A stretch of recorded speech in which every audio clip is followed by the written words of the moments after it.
Buenas tardes y buenos días para los que nos seguís desde América Latina. Bienvenidos a la Masterclass 14, donde hablaremos sobre la desesperación en la búsqueda del modelo de bioindicación de los fangos activos, retos y perspectivas futuras. Para ello, contamos hoy con uno de los mayores especialistas en bioindicación de nuestro país, el doctor en Ecología Microbiana y Procesos Biológicos, Andrés Zornoza. También contamos con el patrocinio de las empresas Microplanet, Iguale Bublé, y Jessica Pernía, especialista de productos de Microplanet, nos mostrará sus soluciones para el análisis de los lodos activos mediante técnicas de bioindicación. Tras la finalización de ambas ponencias, abriremos nuestra ronda de preguntas y mi compañera Tina estará coordinando el chat, como siempre, para lo que necesitéis durante toda la tarde. Las ponencias y el material de hoy las tenéis en la pestaña de App y Tina os dejará en el chat las masterclass y el material de las anteriores por si todavía os falta alguna. Y sin más, permitidme que os presente a nuestro invitado de hoy, Andrés Zornoza.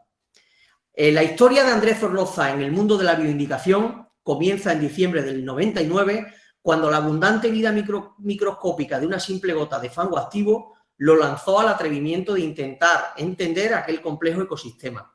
Desde entonces dedica sus labores científicas y profesionales a la biotecnología de los procesos de depuración, descubriendo lo que en el mundo microscópico acontece, para ayudar así a otros profesionales a monitorizar y optimizar los procesos biológicos de las estaciones depuradoras de aguas residuales.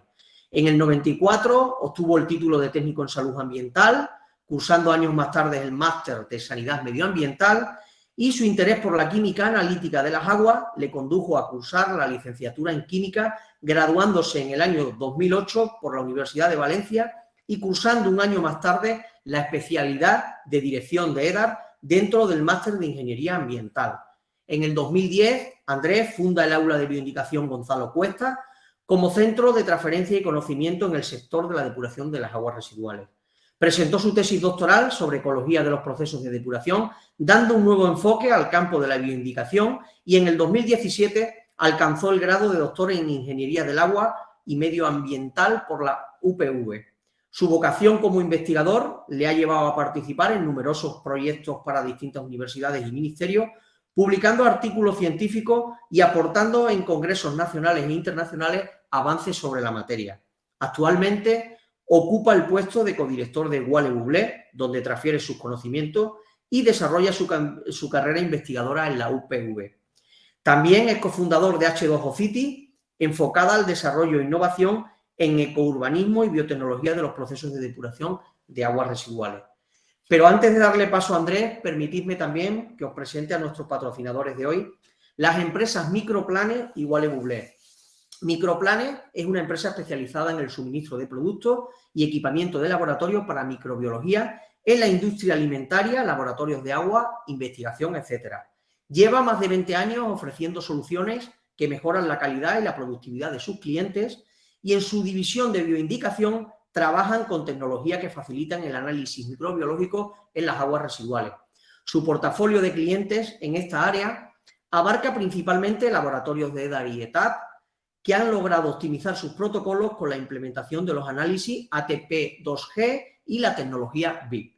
Jessica Pernía, especialista de productos y licenciada en biología con máster en biotecnología y con 10 años de experiencia en asistencia técnica y servicio al cliente en diagnóstico, investigación e industria, nos mostrará durante la tarde las soluciones de Microplanet para el análisis de las aguas residuales y lodo mediante técnicas de bioindicación.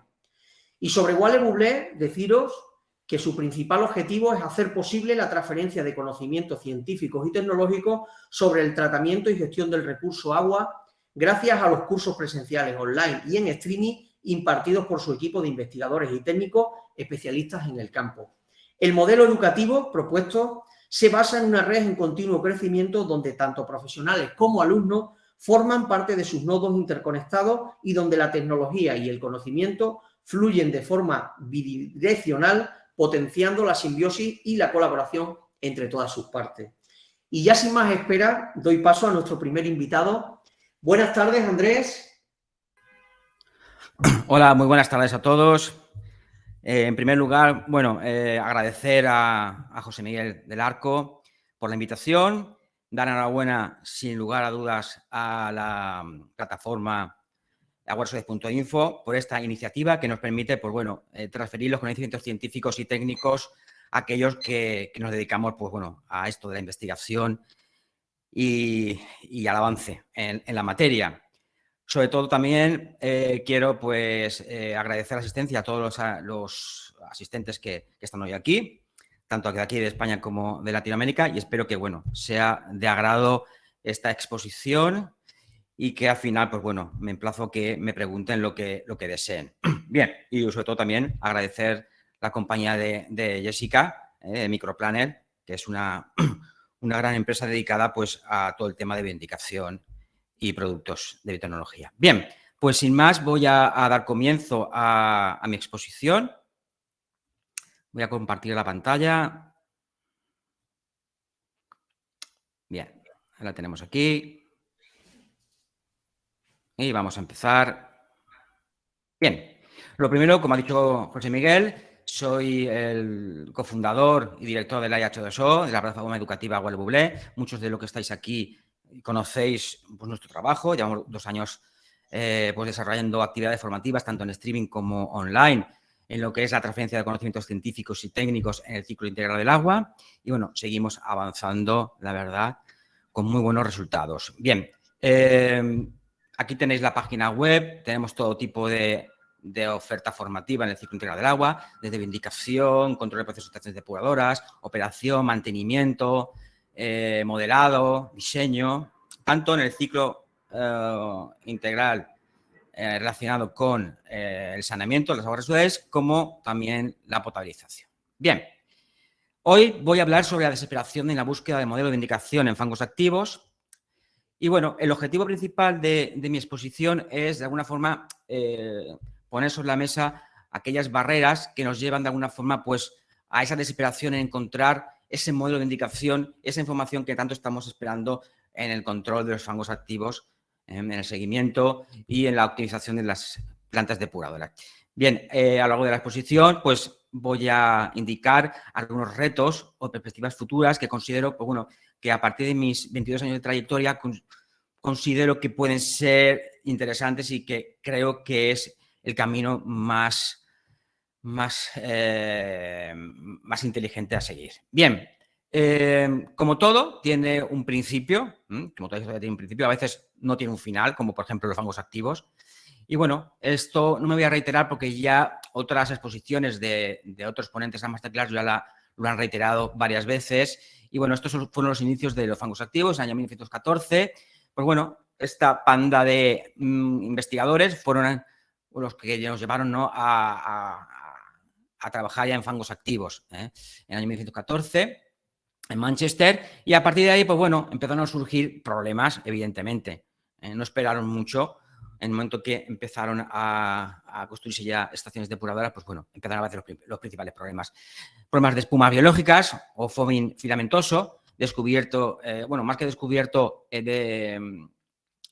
fue definido de alguna forma en el año 1969, en Milwaukee, y bueno, allí pues bueno, se relató todo un acontecimiento de espumación que invadió pues bueno, todos los alrededores, por aquello de las espumas biológicas que emergen rápidamente. Bueno, aquí tenéis un espléndido decantador secundario lleno y colapsado de espumas biológicas. Muchos de los que estáis aquí, que trabajáis en explotación, os resultarán familiares porque muy pocos escapan de estos episodios de pánico. Aquí tenemos un reactor colapsado de espumas biológicas, enriquecido de bacterias filamentosas formadas de espumas. Aquí tenemos otro reactor. Fijaros aquí arriba la cota que alcanzan, que pueden alcanzar estas espumas. Como no, pues esa imagen en el que, bueno, el responsable de planta se viene abajo, es cuando se acerca al decantador secundario y ve cómo el deflector está prácticamente invadido de una sustancia grasa, una emulsión grasa indeseable, y que evidentemente pues se pierde la calidad del efluente tratado. Evidentemente las espumas tienen vida, salen, invaden, y bueno, esto a veces pasa, ¿no? Que muchas veces, pues bueno, estamos cumpliendo todo el año, estamos en perfectas condiciones y justamente el día que tenemos visita, pues salen las espumas por las escaleras. Bueno, eso es muy común, que las espumas, pues bueno, invadan los alrededores. Aquí tenemos un decantador secundario prácticamente colapsado, que luego pues, pueden provocar efectos secundarios, estas espumas, como luego comentaré. Medidores que dejan de medir. Las plantas se afectan en su conjunto. Una planta depuradora es como un cuerpo humano al final. Cuando tenemos un problema localizado que ya alcanza un nivel de pánico en el reactor, pues bueno, luego pues, alcanza pues otras líneas como la línea de fangos. Viene conocido pues la formación de espumas en digestores anaerobios cuando tenemos problemas en el reactor biológico, sistemas que dejan de medir, esa sequedad del fango que deja de cumplir los objetivos y es evidente porque cambia el fango activo, en fin, muchos problemas se derivan secundarios de toda esta acumulación que muchos de vosotros ya lo conocéis, ¿vale? No se libra ningún tipo de proceso. Aquí tenemos un lagunaje que también tiene sus problemas. Siempre que haya vida en una planta depuradora, siempre tendremos problemas, bien sean MBRs, bien sean sistemas IFAS, bien sean sistemas MBR, en fin. Nadie va a estar exento jamás de tener problemas biológicos porque estamos trabajando con ecosistemas artificiales, ¿vale?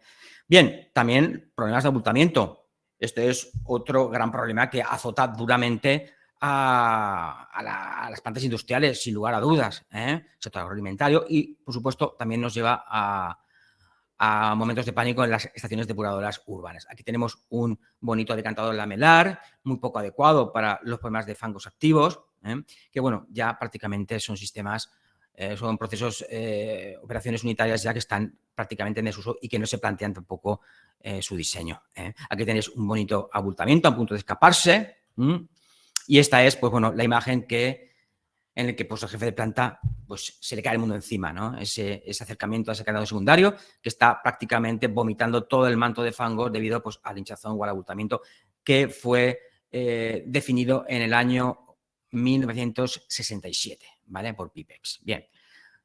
Problemas de desnitrificación que no son tan graves como los de foaming y bulking filamentoso, pero ahí están, los tenemos.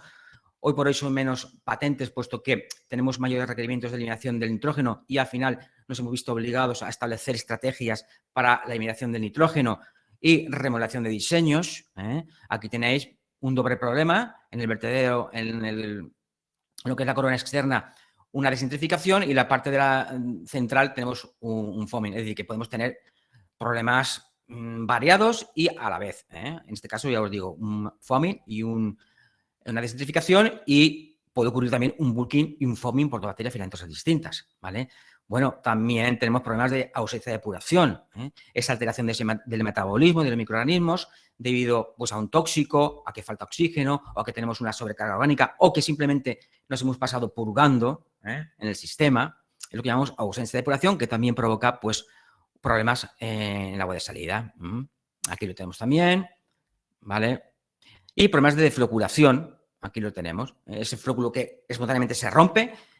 Si bien es cierto que no son problemas mayores, pues realmente nos ponen por encima de 35 miligramos de sólido suspendido de salida, lo cual al final pues tenemos que de alguna forma redactar informes o dar explicaciones de por qué se produce esta defloculación y qué decir de esos vertidos que muchas veces no le damos importancia, esos vertidos internos que llamamos, por ejemplo, de los espesores de gravedad, que van a cabeza de planta, que al final generan problemas importantes, sobre todo aquellos que son procedentes de los espesores de gravedad de fangos primarios. Aquí tenemos un problema de este tipo en el que vemos cómo está fermentando este decantador primario debido a una acumulación de fangos primarios y prácticamente está llegando directamente al reactor un fango rico en ácidos grasos volátiles de cadena corta, como puede ser ácido acético, ácido propiónico, butírico, que eso es pues, bueno, el caviar de los microorganismos y que el resultado es el que tenéis en pantalla. Esto es un problema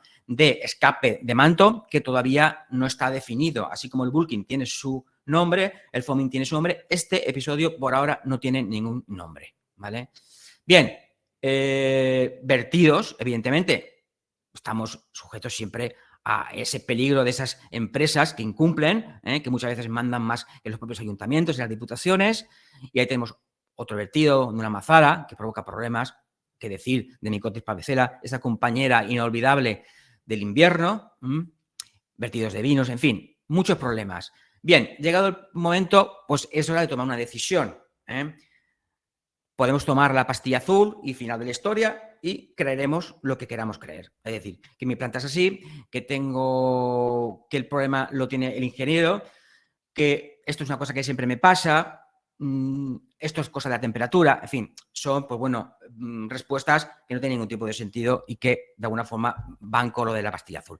Y bueno, aquellos que quieran realmente pues solucionar sus problemas, optimizar la planta depuradora y ahorrar costes de explotación, pues les invito a que tomen la pastilla roja para ir a la madriguera. Espero que José Miguel tenga hoy suficientes pastillas rojas para poder darles a todos aquellos que hoy han asistido, que espero que sean todos. Bien, ¿por qué ocurre todo esto? No me voy a retirar, no me voy a reiterar en lo que es el ecosistema artificial, porque ya muchos ponentes lo han dicho. Voy a intentar plasmar un escenario, que es el que considero que hay que gestionar y hay que dar una solución. ¿Por qué ocurre todos estos problemas? ¿Acaso nos han echado mal de ojo? ¿Acaso soy un gafe? ¿Por qué? ¿Por qué ocurre todo esto? Bueno, es muy sencillo. Cuando el agua resuelve cambia es porque realmente ha cambiado el fango activo. Y si ha cambiado el fango activo es porque han cambiado estos microorganismos. Recordad que el fango activo es un ecosistema artificial. Si hay algo que no tiene este dichoso licor mezcla es el estado en equilibrio, estado estacionario. No existe el estado en equilibrio ni estacionario para nada. Los microorganismos realmente son como nosotros. Hoy podemos estar, pues, podemos levantarnos con dolor de cabeza, puede hacer frío, podemos haber pasado una mala noche, rendimos menos en el trabajo, ese es el resultado. Los microorganismos les pasa lo mismo. Hoy pueden estar más activos y mañana menos activos. ¿Por qué? Porque hay unas condiciones ambientales igual que las tenemos nosotras. No seamos ingenuos porque los microorganismos son como nosotros, ¿vale? Estamos en estado fuera del equilibrio. Bien, entonces, ¿qué ocurre? Pues que alrededor de este ecosistema hay muchísimas variables que llamamos ambientales, porque a partir de ahora a las variables de planta le voy a llamar variables ambientales, porque es un ecosistema artificial. Hemos copiado lo que ocurre en la realidad, lo hemos llevado a unos muros, a unos reactores, y ahí le hemos dado condiciones muy rápidas. El ecosistema del fango activo es un ecosistema muy complejo, muy complicado, mucho más difícil de entender que un ecosistema natural en sus procesos naturales. Todo cambia muy rápido. Realmente las relaciones unimodales casi ni existen. Es decir, hoy podemos tener un microorganismo, mañana otro, y esto va cambiando. Es una lucha por la supervivencia. Bien, ¿cuál es realmente el kit de la cuestión? Pues que todas estas variables realmente están interaccionando. Y en cada planta interaccionan de forma distinta. Por tanto, no podemos explotar una planta depuradora con una variable. No podemos decir, tengo la de fango elevada, por tanto, tantos sólidos. Es decir, esto no es un sistema univariante, para nada, es un sistema prácticamente multivariante. Y esto es muy complejo. Esto es un ecosistema igual que puede serlo un ecosistema marino. Igual. Aquí lo tenéis. Aquí tenemos un reactor que aparentemente parece que no hay nada, porque es silencioso, solamente oímos el burbujeo, el barboteo de los sistemas de radiación, pero realmente dentro de aquí hay mucha vida. Aquellos de vosotros que ya estáis acostumbrados a mirar al microscopio, pues sabéis que aquí hay mucha vida, más de la que nos imaginamos, porque en el flóculo hay muchos microorganismos, como ahora vamos a comentar. Bien, ¿cómo resolvemos todo este flujo toda esta interacción de variables? Porque hay muchas en una planta. Pues a través de una ordenación multivariante en el espacio y en el tiempo. El primer reto con el que nos encontramos, sin lugar a dudas, es diseños en edad más eficientes.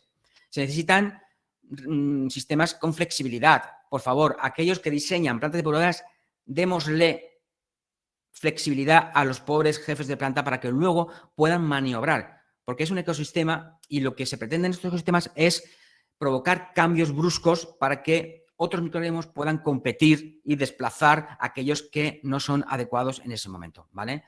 Por tanto, flexibilidad operacional, evidentemente mejor adaptados a los cambios biológicos. Este decanto secundario es lo peor que existe.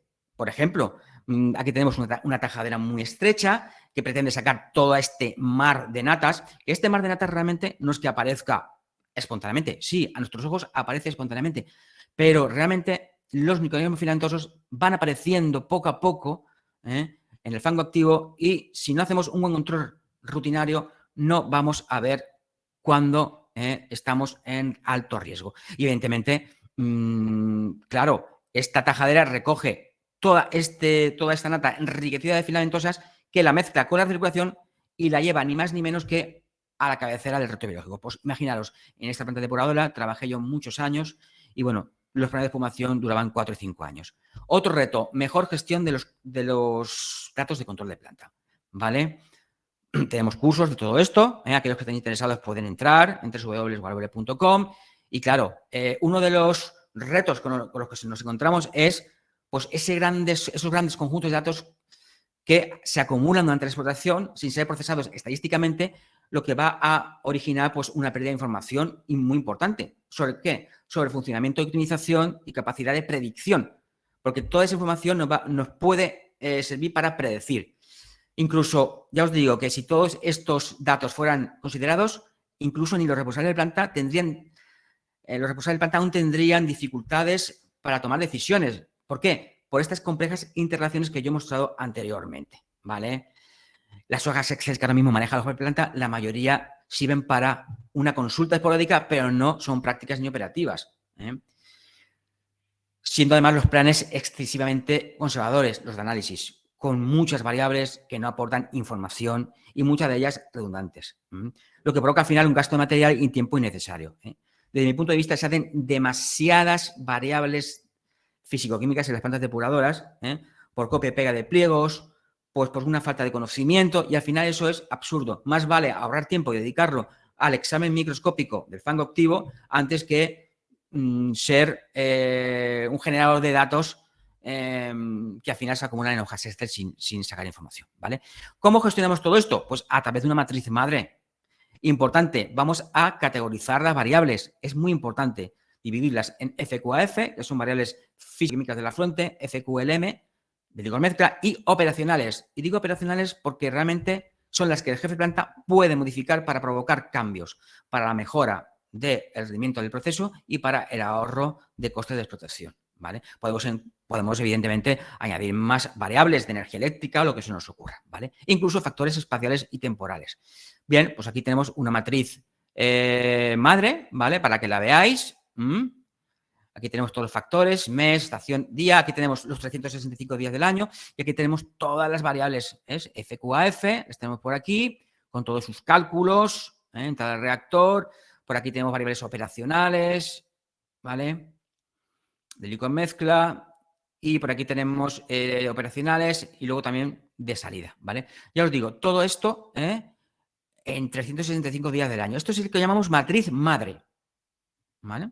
Y luego tenemos la matriz de hijas, que son las que rápidamente construimos a partir de la madre para luego exportar a un software de tratamiento de datos, ¿vale? Bien, como tal ecosistema que es el fango activo, evidentemente tenemos variables explicativas, que son aquellas que son las predictoras, las que van a predecir o explicar los resultados esperados y van a permitir también modelizar. Evidentemente, la respuesta pues, son las variables dependientes. ¿Dependientes de quién? De las variables explicativas que acabo de comentar. Esto es fundamental entenderlo porque esto es el concepto básico de un ecosistema. Variables explicativas y variables respuestas, ¿vale? Bien, importante, el gran secreto. ¿Dónde se encuentra el gran secreto? Sin lugar a dudas, en el factor ambiental abiótico, ¿vale? Esto ya lo comentó un ponente, ¿vale? Ahora mismo no recuerdo quién. Y bueno, es el factor abiótico, porque claro, son habla de los factores abióticos, realmente son las circunstancias físicas o químicas, es decir, el tipo de proceso, la estacionalidad, la configuración del reactor, la situación geográfica, ¿vale? Es decir, que no solamente son las variables ambientales, sino es los factores, es la arquitectura del proceso, ¿vale? Tipo de proceso, como aireo. Por lo tanto, el reto 3, atentos, es estudios a distintas escalas en el tiempo. Es decir, pondré un ejemplo. Sabemos que Mycoteris parvicella provoca problemas cuando baja la temperatura, por debajo de 21 grados. Pero no podemos echarle no podemos echarle la culpa siempre a la temperatura, ni tampoco al ácido oleico, porque hay muchas plantas depuradoras que tienen ácido oleico, no tienen sistemas que eliminan grasas, tienen temperatura por debajo de 21 grados y no tienen Mycoteris parvicella. ¿Por qué no tienen Mycoteris parvicella? Pues porque hay factores abióticos que todavía no están estudiados que hacen que esas bacterias no sean competitivas. Por tanto, el puzzle todavía está sin completar y lo completaremos cuando sepamos encajar los factores abióticos. Por tanto, emplazo a las empresas que hoy están aquí a plantear estudios a gran escala, es decir, estudiar 200, 300, 400, 500 depuradoras para poder ver distintos factores abióticos y poder obtener correlaciones con todos ellos y ver si realmente existen patrones abióticos. Y eso va a ayudar mucho a los ingenieros de diseño para que no repitamos errores. Y sobre todo estudios a escalas cortas, porque estamos acostumbrados siempre a hacer estudios a gran escala. Pues estudias a 2 años, 3 años, pero ¿y los estudios a corta escala? Claro, eso es muy importante, porque estudiar una planta depuradora 3 meses todos los días seguidos nos va a permitir ver los cambios rápidos que se producen día a día y nos van a permitir obtener herramientas mejores de control que las de grandes escalas. Por tanto, las de grandes escalas sirven para ver todo el tema abiótico, ¿vale? Y ver en general comportamientos, pero realmente donde está el gran secreto es en los estudios a pequeña escala, ¿vale? Bien, como veis, es necesario una ordenación multivariante. A ver, el análisis multivariante es complicado si eres autodidacta, como fui yo, y tuve que andar solo, pero si tienes un curso adecuado que te explican cómo realizar un análisis multivariante, es muy sencillo, ¿vale? Nosotros en WLW vamos a impartir cursos para enseñaros, tanto con software libre como con software de pago, a procesar estadísticamente todos vuestros datos de planta, ¿vale? Pero aquí ya dejo caer que para la ordenación multivariante se han de seguir 3 pasos consecutivos. Primero, un análisis descriptivo de todas las variables, tanto explicativas como respuestas. Un pretratamiento de los datos es muy importante, aquí lo tenemos. Un análisis exploratorio multivariante de ambos conjuntos de datos, tanto explicativos como respuestas. Y luego al final, el cruce de ambos, que es la interpretación ambiental. Ahora pondré algunos ejemplos, ¿vale? Uno de los grandes herramientas utilizadas son los modelos de regresión lineal múltiple multivariante, ¿vale? Que estas herramientas las utilizan mucho los biólogos de medio marino, que para mí son los más especializados y más avanzados en este campo y que yo de alguna forma tomé como ejemplo para mi tesis doctoral. Y bueno, vamos a poner un ejemplo. Aquí tenemos variables explicativas, operacionales y variables respuesta. ¿Qué fenómeno voy a estudiar? Muy sencillo. La determinación de las variables, operacionales y sus variables y sus valores que originan los mejores rendimientos del proceso de identificación. Es decir, yo aquí voy a querer encontrar, como jefe de planta, qué variables operacionales son las mejores para el control de mi proceso de identificación. Y eso, os voy a poner ahora mismo un ejemplo práctico, ¿vale? Aquí tenemos un modelo de regresión lineal. A la izquierda tenemos de todas las variables operacionales aquellas que el modelo me ha seleccionado. Una es la carga másica, CM, y otro es el tiempo de retención hidráulico en el decantador secundario.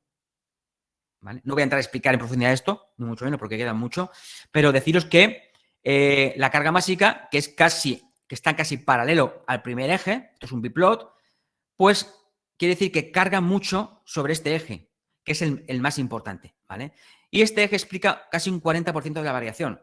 Es decir, que la combinación lineal de la carga másica y el tiempo de retención hidráulico en el decantador secundario explicarían casi un 40% de mis rendimientos del nitrógeno, ¿vale? Bien, esto es lo que llamamos el modelo con variables base, pero a este modelo le podemos introducir las variables de respuesta, que son los rendimientos del proceso de nitrificación. Y encima le podemos dar dimensión a los puntos. Le vamos a decir que me indique la carga másica, ¿vale? En burbuja. Vamos a ver el modelo rotar. ¿Veis? El modelo está rotando. ¿Y esto qué significa? Pues que los mejores rendimientos del proceso de nitrificación, RNKT, se dieron cuando la carga másica estuvo por debajo de 0,16, porque este vector me apunta a esta nube de burbujas cuyo valor está por debajo de 0,16. Sin embargo, el de atrás, que ahora viene hacia nosotros, indica el nitrógeno de salida, el soluble, el amonio de salida, es decir, el incremento del nitrógeno de salida. Quiere decir que cuando la carga másica subió, bajó el rendimiento. ¿Qué quiere decir esto? Que yo como jefe de planta sé que mi variable determinante y más importante de mi planta es la carga másica. Pero ojo, como cada planta es única y diferente de los demás, pues aquí tenemos otra en la que los rendimientos están determinados por otra variable, que es la edad de fango. ¿Lo veis? En este caso, cuando la edad de fango se encuentra por debajo de 5 días, entonces es cuando pierdo los rendimientos de la nitrificación. Sin embargo, cuando subo por encima de 10, es cuando recupero la nitrificación. Ya sé que de todas las variables operacionales me tengo que fijar especialmente en la de fango. Y esto es un ejercicio práctico que nuestros alumnos se lo hacemos hacer, ¿vale? Es decir, esto, si realizáis una buena recogida de datos, una buena matriz madre y os entrenáis a realizar este análisis, podéis ser capaces de modelizar y predecir el comportamiento de vuestra planta a base de gestionar y tratar todos esos datos que tenéis en vuestras hojas Excel, en vuestro despacho, en vuestro ordenador, años. Porque esto es un modelo de predicción basado en datos de un año. Pero si tenéis datos de 10, 15, 20 años, pues el modelo es mucho mejor, ¿vale? Bueno, voy a discutir una de las variables más pésimas y malas que existen en las plantas depuradoras y que los ingenieros odian realmente, ¿vale? Es la carga másica. La carga másica, bueno, es el alimento partido por los microorganismos. Aquí tenéis la fórmula, ¿vale? La carga másica pues, está relacionada con la sedimentabilidad, todos lo sabemos, ¿eh? Valores bajos pueden originar valores bajos del IUF y sedimentación rápida. Se puede pensar como SSLM, en fin. Esto, pues, bueno, ya lo conocéis, ¿vale? Bien, importante. ¿Dónde se encuentra el gran error? Sin lugar a dudas, el gran error se encuentra en los SSVLM, porque los SSVLM no expresa la biomasa activa. Eso es lo que a nosotros nos gustaría, pero eso es totalmente incierto, ¿vale? Es totalmente falso, ¿eh? Aquí tenemos los SSLM, dentro de los SSLM están los SSVLM, que tienen en cuenta pues, la biomasa muerta, el debris, etcétera, etcétera, y luego el ATP celular. Esto es lo que realmente nos interesa, ¿vale? Y esto lo va a explicar después Jessica, ¿vale? Es muy importante porque al final, ¿qué es lo que nos interesa? Los sólidos suspendidos volátiles activos de mezcla. Es decir, que en el denominador lo que me interesa a mí es, en vez de poner SSVLM, me interesa el SSVALM, que es la biomasa activa, ¿vale? Aquí tenéis, pues, datos, pues aquí tenemos dos plantas, una industrial y otra química, ¿vale? En la que, como podéis ver aquí, la ATP celular aquí es 299 y aquí es 2180, ¿vale? Fijaros, aquí pone SSVA 145 miligramos por litro. Mirad, esta planta industrial tenía de sólidos suspendidos 7.000. Pues de esos 7.000, solamente 145 están activos. Por tanto, tiene un nivel de estrés muy elevado y una reacción de biomasa activa muy baja. Es decir, este fango está muy afectado por toxicidad, evidentemente. Y esta es una grandísima herramienta para establecer esto, ¿vale?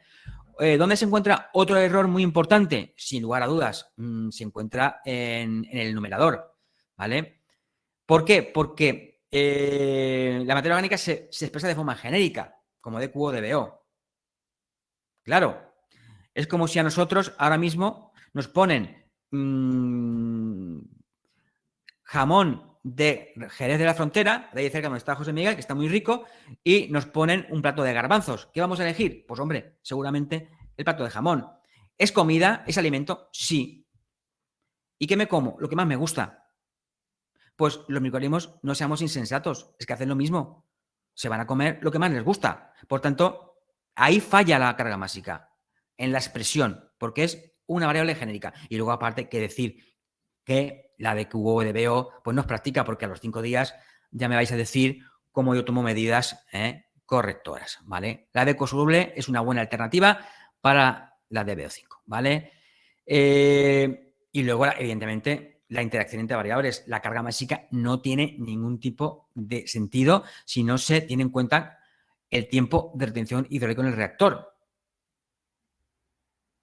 ¿Vale? Imaginaros que traigo aquí 5 alumnos y doy 5 platos de jamón y los tengo 1 hora. ¿La carga másica qué es? 1. Un comensal, un plato de jamón. Ahora resulta que en vez de tenerlos 1 hora, me voy y vengo dentro de 2 meses. Cuando venga, ¿qué va a ocurrir? Pues que encontraré uno, que será el que se haya comido los que se han muerto antes. Eso realmente es lo que ocurre en los reactores. Y eso provoca cambios. Entonces, no es lo mismo un reactor de carga másica de 0.15 a 8 horas de retención hidráulico que uno de 0.15 a 3 días de retención hidráulico. Por favor, tenéis que tenerlo en cuenta. Por eso no tiene sentido pensar en univariante, porque todo tiene relación. Y luego la temperatura ya ni os voy a decir, ¿vale? La temperatura influye en todas las variables de operación, ¿vale? Bien, por tanto, reto 4, revisar variables de operación. Hay que revisarlas, ¿vale? Bien, esta carga básica se ha mejorado mucho con el ATP, pero el numerador sigue teniendo problemas y nuestros resultados no son los esperados hasta el momento, ¿vale? Hay que trabajar en revisar esas variables. Una salida rápida, alternativa y complementaria, el atajo. Claro, diréis, ¿y qué hago yo hasta que resuelvo todas este flujo de variables? El atajo, evidentemente. ¿Cuál? Pues el análisis macroscópico de la V30, microscópico del flóculo y la composición biótica.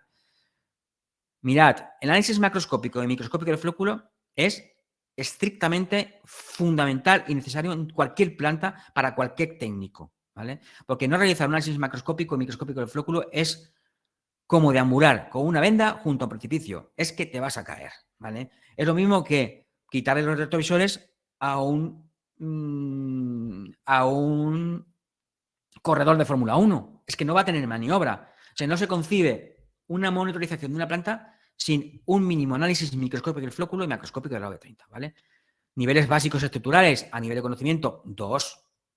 La microestructura, que es donde tenemos la zona activa, la bacteria formada de flóculo, biopolímeros, bacterias que no forman flóculo, y macroestructura, que es la espina dorsal, las filamentosas. Tiene que haber un equilibrio, ¿eh? Aquí tenemos un bonito vídeo donde se puede ver, para ilustrar lo que acabo de decir, ¿vale? Aquí tenemos, al empezar, un fango de un MDR que padece muchos estos problemas, con una falta de esqueleto, que se rompe el flóculo. Aquí tenemos un flóculo ideal, perfecto, con el que sueña cualquier jefe de planta, ¿vale? Ahí lo tenéis. Y aquí tenemos pues el típico exceso de ¿qué? De esqueleto, un abultamiento, ¿vale? Bien, seguimos. Bueno, a modo de, en el transcurso de exposición, pues iré haciendo algunas anotaciones de algo que considero que es importante, ¿vale? Mirad, el secreto de la sedimentación del fango activo. Mirad, muy pocos jefes de planta saben exactamente si realmente la concentración de SSLM es la adecuada. Porque la única forma de saber la concentración de sólido suspendido hídrico mezclado adecuada que tengo en planta es con una observación microscópica, sin lugar a dudas, ¿vale?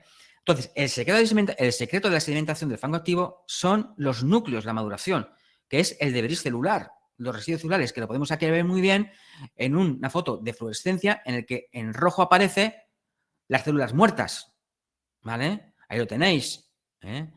Es decir, contra más zona madura haya, mejor va a sedimentar el fango activo. Ahí tenéis un flóculo maduro con sus zonas anóxicas y anaerobias, que contrarresta el efecto negativo de los puentes interfloculares. Ahí lo tenéis, ¿vale? Y claro, sedimenta, pues bien, evidentemente. Esto está en tiempo real, ¿vale? Voy a pasar un poco, como veis, a 12 segundos ya se está formando el flóculo. Y esto, vamos, esto es la sedimentación que todo jefe de planta está deseando tener, rápida y eficaz, ¿eh? Y este clarificado luego queda limpio a los 30 minutos. Bien, seguimos. El análisis rápido microscópico del flóculo, ahí lo tenéis, ¿vale? El procedimiento, 25 microlitros, encubre 18x18, observar aumentos y, por favor, siempre, microscopio de contraste de fases, no de campo claro, ¿vale? El análisis rápido macroscópico siempre van relacionados. Cuando uno hace un control rápido, hace macroscopía y microscopía. Si hay algún ensayo mal realizado e interpretado en la historia de depuración, es sin duda alguna la macroscopía de la V30. Porque la esencia de la macroscopía no es medir la V30, es ver cómo agrega de rápido el fango activo en un cilindro con una buena sección, de ahí que utilice pues probetas de boca ancha, ¿vale? Y ver lo rápido que clarifica en los primeros 5 minutos, aunque luego a los 30 minutos voy a ver el clarificado, ¿vale? Esa es la esencia. Prohibido hacer análisis de V30 con conos Inhofe, ¿vale? ¿Por qué? Porque el cono Inhofe es para la V60. Y llega un momento en que se estrecha y el efecto de la sección impide la caída a partir de las características del flóculo, ¿vale? Y tenéis todas las características, ¿vale? Aquí tenéis, pues bueno, un flóculo para que veáis lo importante que es un análisis macroscópico y microscópico de flóculo. Este cliente nos envió porque tenía problemas de sedimentación, ahí lo tenéis, ¿vale? Problemas de sedimentación y se escapaba el fango activo, ¿vale? El flóculo estaba correctamente, ahí lo tenéis. Un flóculo maduro, un filamento, pero no excesivo, iba bien. Tenía filamentosas con azufre, pero realmente no había ningún problema. Es que, claro, siempre le echamos la culpa a las filamentosas. Y no, lo primero es ver si realmente la filamentosa es la culpable. Y para eso hay que hacer un análisis macroscópico de la V30 y microscópico del flóculo. Y esto fue lo que contestó el cliente. Andrés, en informarte que el miércoles comprobamos que, aunque el motor del decantador giraba, el puente no lo hacía. Pero como está totalmente sumergido, no lo vimos. El cliente, ¿vale? Es decir, claro, el problema estaba, ¿dónde? En el decantador secundario, ¿vale? Bien. Esto seguramente os va a recordar mucho, y es que muchas veces medís valores del V30 elevados, ¿vale? Claro. ¿Por qué? Pues porque no se diluye. Por tanto, aquellos V30 que se mide por encima de 400 y luego se calcula el VF, no sirve absolutamente para nada. Esos datos son sesgados, como por ejemplo aquí. Yo no puedo dar un valor de V30 de 800, ¿vale? ¿Y esto por qué ocurre? Pues porque tengo un exceso de sólidos para hacer el ensayo. ¿Qué es lo que tengo que hacer? Pues una dilución. Y me preguntaréis, ¿y dónde está el procedimiento? Pues está en muchos sitios y me diréis, ¿y cuándo se publicó? Pues hace más de medio siglo. Entonces, lo que no puede ser es que hoy, después de medio siglo, todavía más del 80% de los jefes de planta no diluyan. Y este es el fango diluyendo y tiene un IOF de 131. Este es el real y este es el falso. Esto es un perfil de una planta depuradora durante un año en el que si yo no diluyo, obtengo este perfil y si diluyo y tomo las medidas adecuadas, tengo el de abajo. Por tanto, imaginaros, en el punto 7 tengo casi 250, cuando realmente es casi 125. Por tanto, si yo no diluyo, estoy perdiendo el tiempo, ¿vale? Luego, ¿qué deciros? Que mejor que la V30 es la V5. ¿eh? Aquí tenéis un ejemplo en el que la V5 es más adecuado. ¿Por qué? Porque en los primeros 5 minutos puedo verlo todo. Si un fango sedimenta lentamente, lo voy a ver. Y si sedimenta rápidamente, también. Pero si yo me espero a los 30 minutos, pues se van a mezclar situaciones. Por tanto, para mí es mucho mejor hacer la V5 que la V30, ¿vale? Bien, la composición biótica, evidentemente, los proteozoos son importantes. ¿Por qué? Como veis aquí, pues porque se alimentan de las bacterias, ingieren, estimulan el crecimiento bacteriano, contribuyen a eliminar patógenos y se crean biopolímeros que facilitan la bioagregación y sobre todo que son excelentes bioindicadores. Otro reto, identificar y cuantificar los bioindicadores.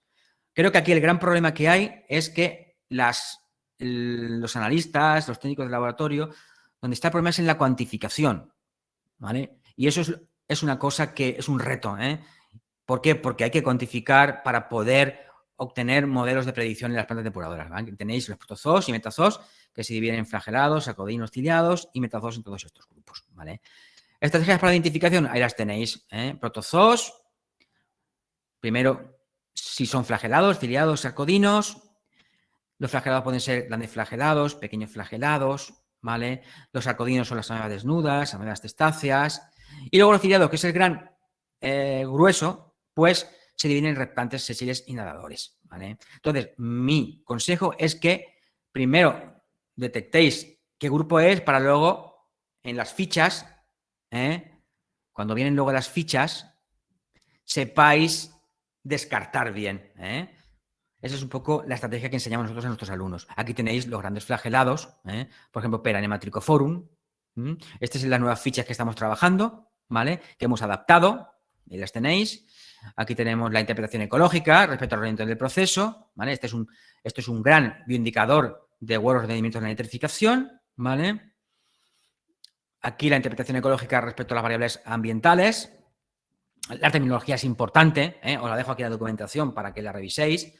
Y bueno, esto es simplemente entrenarse, y una vez que estás entrenado, pues bueno, empezar a saber cuantificar para luego poder crear vuestros propios modelos de predicción en vuestras plantas depuradoras, ¿vale? Que tenéis otra opecularia articulata, ¿vale? Que si seguro me preguntáis qué opino de los índices bióticos, ¿vale? Yo responderé en las preguntas, lo voy a dejar para ese turno, ¿vale? Y que sacaré seguramente este ejemplo. Aquí tenéis opecularia articulata, una excelente bioindicadora. Ahí la tenéis. Bien. Una vez que yo he identificado y he cuantificado, pues puedo construir mi propio modelo. Yo recomiendo que se creen los propios modelos en cada planta, ¿vale? Aquí, por ejemplo, podemos estudiar bioindicadores de la nitrificación, por ejemplo. Variables explicativas, rendimiento del nitrógeno. Variables respuestas, los protozoos, ¿vale? Aquí tenemos el modelo. Lo que pasa es que este es un modelo total, ¿vale? Aquí tenemos todas las depuradoras. Y hay que evitar siempre esto, ¿vale? El modelo total. ¿Por qué? Porque se pierde variación explicada. Porque el modelo intenta satisfacer todas las depuradoras. Y eso no es posible, porque cada planta es distinta de las demás, ¿vale? Por tanto, os recomiendo que modelicéis por depuradoras, ¿vale?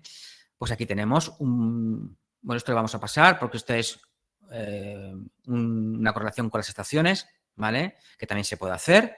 Yo puedo correlacionar los protozoos y metazoos con las estaciones para ver si hay patrones en el tiempo, ¿vale? Y, a ver, un momentito. Y luego puedo aquí resumir todos los modelos. ¿Veis? Aquí tengo 1, 2, 3, 4, 5 reactores, 5 modelos. Y en la cruz tengo el modelo total, ¿vale? En color, que es un heatmap, es el coeficiente de correlación. Como veis, aquí tenemos colores menos intensos. ¿Qué quiere decir? Pues que, claro, los coeficientes de correlación son menores. ¿Por qué? Porque el modelo total intenta satisfacer todos los modelos. Por tanto, hay que modelizar por depuradora, como he hecho yo aquí, en todas estas de aquí. ¿Veis? El azul es una planta depuradora, la roja otra, y aquí puedo establecer pues bioindicadores. Por ejemplo, aquí, amonio de salida, tenemos estos bioindicadores. ¿Ves? Amonio más es amonio de salida, amonio menos, tenemos aquí el clúster de los indicadores de buenos rendimientos de la nitrificación, ¿vale? También se puede utilizar a nivel estadística en el análisis de correspondencia canónico, que me permite establecer el ranking. Aquí, por ejemplo, tenemos el rendimiento de la nitrificación. ¿Y qué significa estos puntos? Que son las especies. Pues que aquella especie que corte más en el extremo es la mejor bioindicadora de la variable. En este caso, por ejemplo, en Tosifon, que corta más en la punta, sería la mejor bioindicadora de los mejores rendimientos de nitrificación. ¿Quién le sigue? Pixidicula perculata. ¿Por qué? Porque su corte perpendicular es después que este. Esta es una excelente técnica, lo que pasa es que es unimodal. Y como dije en su momento, normalmente tenemos modelos lineales, ¿vale? Identificación convencional. Aquí sí que hemos avanzado más porque son menos filamentos, ¿vale? Los protozoos son muchísimos. Entonces, aquí sí que vemos que en WLW tenemos mucha demanda para enseñaros a identificar a nivel convencional. Como sabéis, se utilizan pues las características distintivas, ¿vale?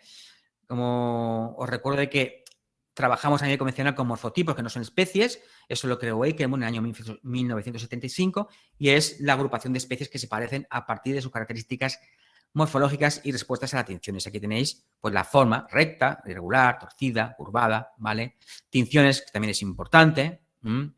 Y bueno, nosotros hemos creado un nuevo sistema de claves alternativo a Ikebun y Jenkins, ¿vale? En formato de 7 pasos hacia adelante, que eso lo enseñamos en nuestro seminario de 2 horas de cómo identificar bacterias filamentosas sin morir en el intento. Aquí está la cara triste y los alumnos cambian la cara cuando sale del seminario, tomándose la pastilla roja, ¿vale? Bien, son 7 pasos muy interesantes, muy sencillos, en el que vamos dejando atrás aquello que es rápidamente identificable y no volvemos ya a esa filamentosa, ¿vale? Por ahora están teniendo bastante acogida y éxito y estamos trabajando en su mejora, ¿vale? Aquí tenéis el paso 2, ¿ves? El paso 1 sería movimiento, sí, voy por arriba, no voy por abajo, me voy al paso 2. Paso 2, ramificación verdadera, si es que sí, me voy por arriba, si es que no, me voy por abajo a la organización y así hasta 7 pasos. En este caso, Gordonia marae, ahí la tenemos, esta bacteria que tanto miedo nos da, que es Gordonia y no nocardia, porque nocardia es un término incorrecto, decir nocardia es totalmente incorrecto, repito, porque desde ya hace muchos años se sabe que nocardia no nocardia es Gordonia, ¿vale? Bien, la técnica FIS que apareció en los años 90 se ha implantado muy poco para mi gusto, ¿vale? De eso va a hablar seguramente Jessica, ¿vale? Y bueno, ahí tenéis, bueno, la sonda tiene entre 15 y 30 nucleóticos, que es de rDNA, y aquí tenéis, pues bueno, todas las sondas o muchas de las sondas que se utilizan, aquí las tenéis, las abreviaturas, para muchos morfotipos filamentosos, ¿vale? Aquí tenéis fotos de hibridación, ¿vale? Que es una técnica específica, en este caso Gordonia. Aquí tenemos Mycotis parvicera, el género, y aquí tenemos más bacterias filamentosas, en nuestro guía limícola, la C21N, etcétera, etcétera. ¿Vale? Bien. Lo mismo, también se puede hacer ecología. Lo que pasa es que, claro, aquí ahora, con las nuevas herramientas moleculares de análisis metagenómico, pues ya el resultado nos lo da la secuenciación masiva. No es como en protozoos y metazoos, que tengo que hacer un recuento, y es más problemático. Bueno, aquí tenemos lo mismo, pues un modelo con las sondas moleculares, o especies. Aquí tenemos Alisophaera europaea y lo mismo. Aquí tenemos distintas depuradoras con distintas variables y he creado un macromodelo a base de muchos modelos. Bien. Y aquí tenéis, pues bueno, un modelo de una planta depuradora en el que todas estas filamentosas están relacionadas con alta conductividad debido a sobrecargas. Aquí tenemos Galo, Mycotropha parvicella, Trichococcus, Nostocoida limícola, ¿vale? Y bien, reto 7, elaboración de un mapa de incidencias de filamentosas. Es que todavía somos casi los únicos que no tenemos un mapa de filamentosas. No sabemos la incidencia que hay en nuestro país y eso es muy, muy problemático, ¿vale? Muy problemático, porque no sabemos la incidencia. Bueno, los que estamos ya muchos años más o menos sabemos por dónde aparecen. Bien, la nueva era de microbiología, ¿cuál es? La metagenómica, o mejor dicho, el metabarcoding. También tenemos un seminario a cargo del doctor, de uno de los mejores especialistas en bioinformática y bioestadística, que es el doctor José Antonio Morillo, donde explica perfectamente qué es eso de la metagenómica, ¿vale? Pero bueno, como ahora voy a poner un ejemplo, lo veremos, ¿vale? Al fin y al cabo lo que hacemos que es extraer el ADN, lo secuenciamos y mediante herramientas de bioinformática y a partir de bases de datos de ADN, ¿vale? Como por ejemplo Silva, Green Genes o Midas, que es la específica de fangos activos o procesos biológicos, pues obtenemos todas las OTUs o amplicones, ¿vale? Ya para ir terminando, que me quedan 5 minutos, que tengo aquí el contador, que me deje terminar, 5 minutitos nuestro estimado José Miguel. Bien, un ejemplo de metabarcoding, filtros precoladores. Esto es un estudio encargado en colaboración con NISA, ¿vale? Una excelente administración que apuesta mucho por la investigación, que es lo que hay que hacer, ¿vale? Aquí tenemos dos procesos, uno de alta carga y otro de alta carga que estudiamos, ¿vale? Hicimos análisis convencional.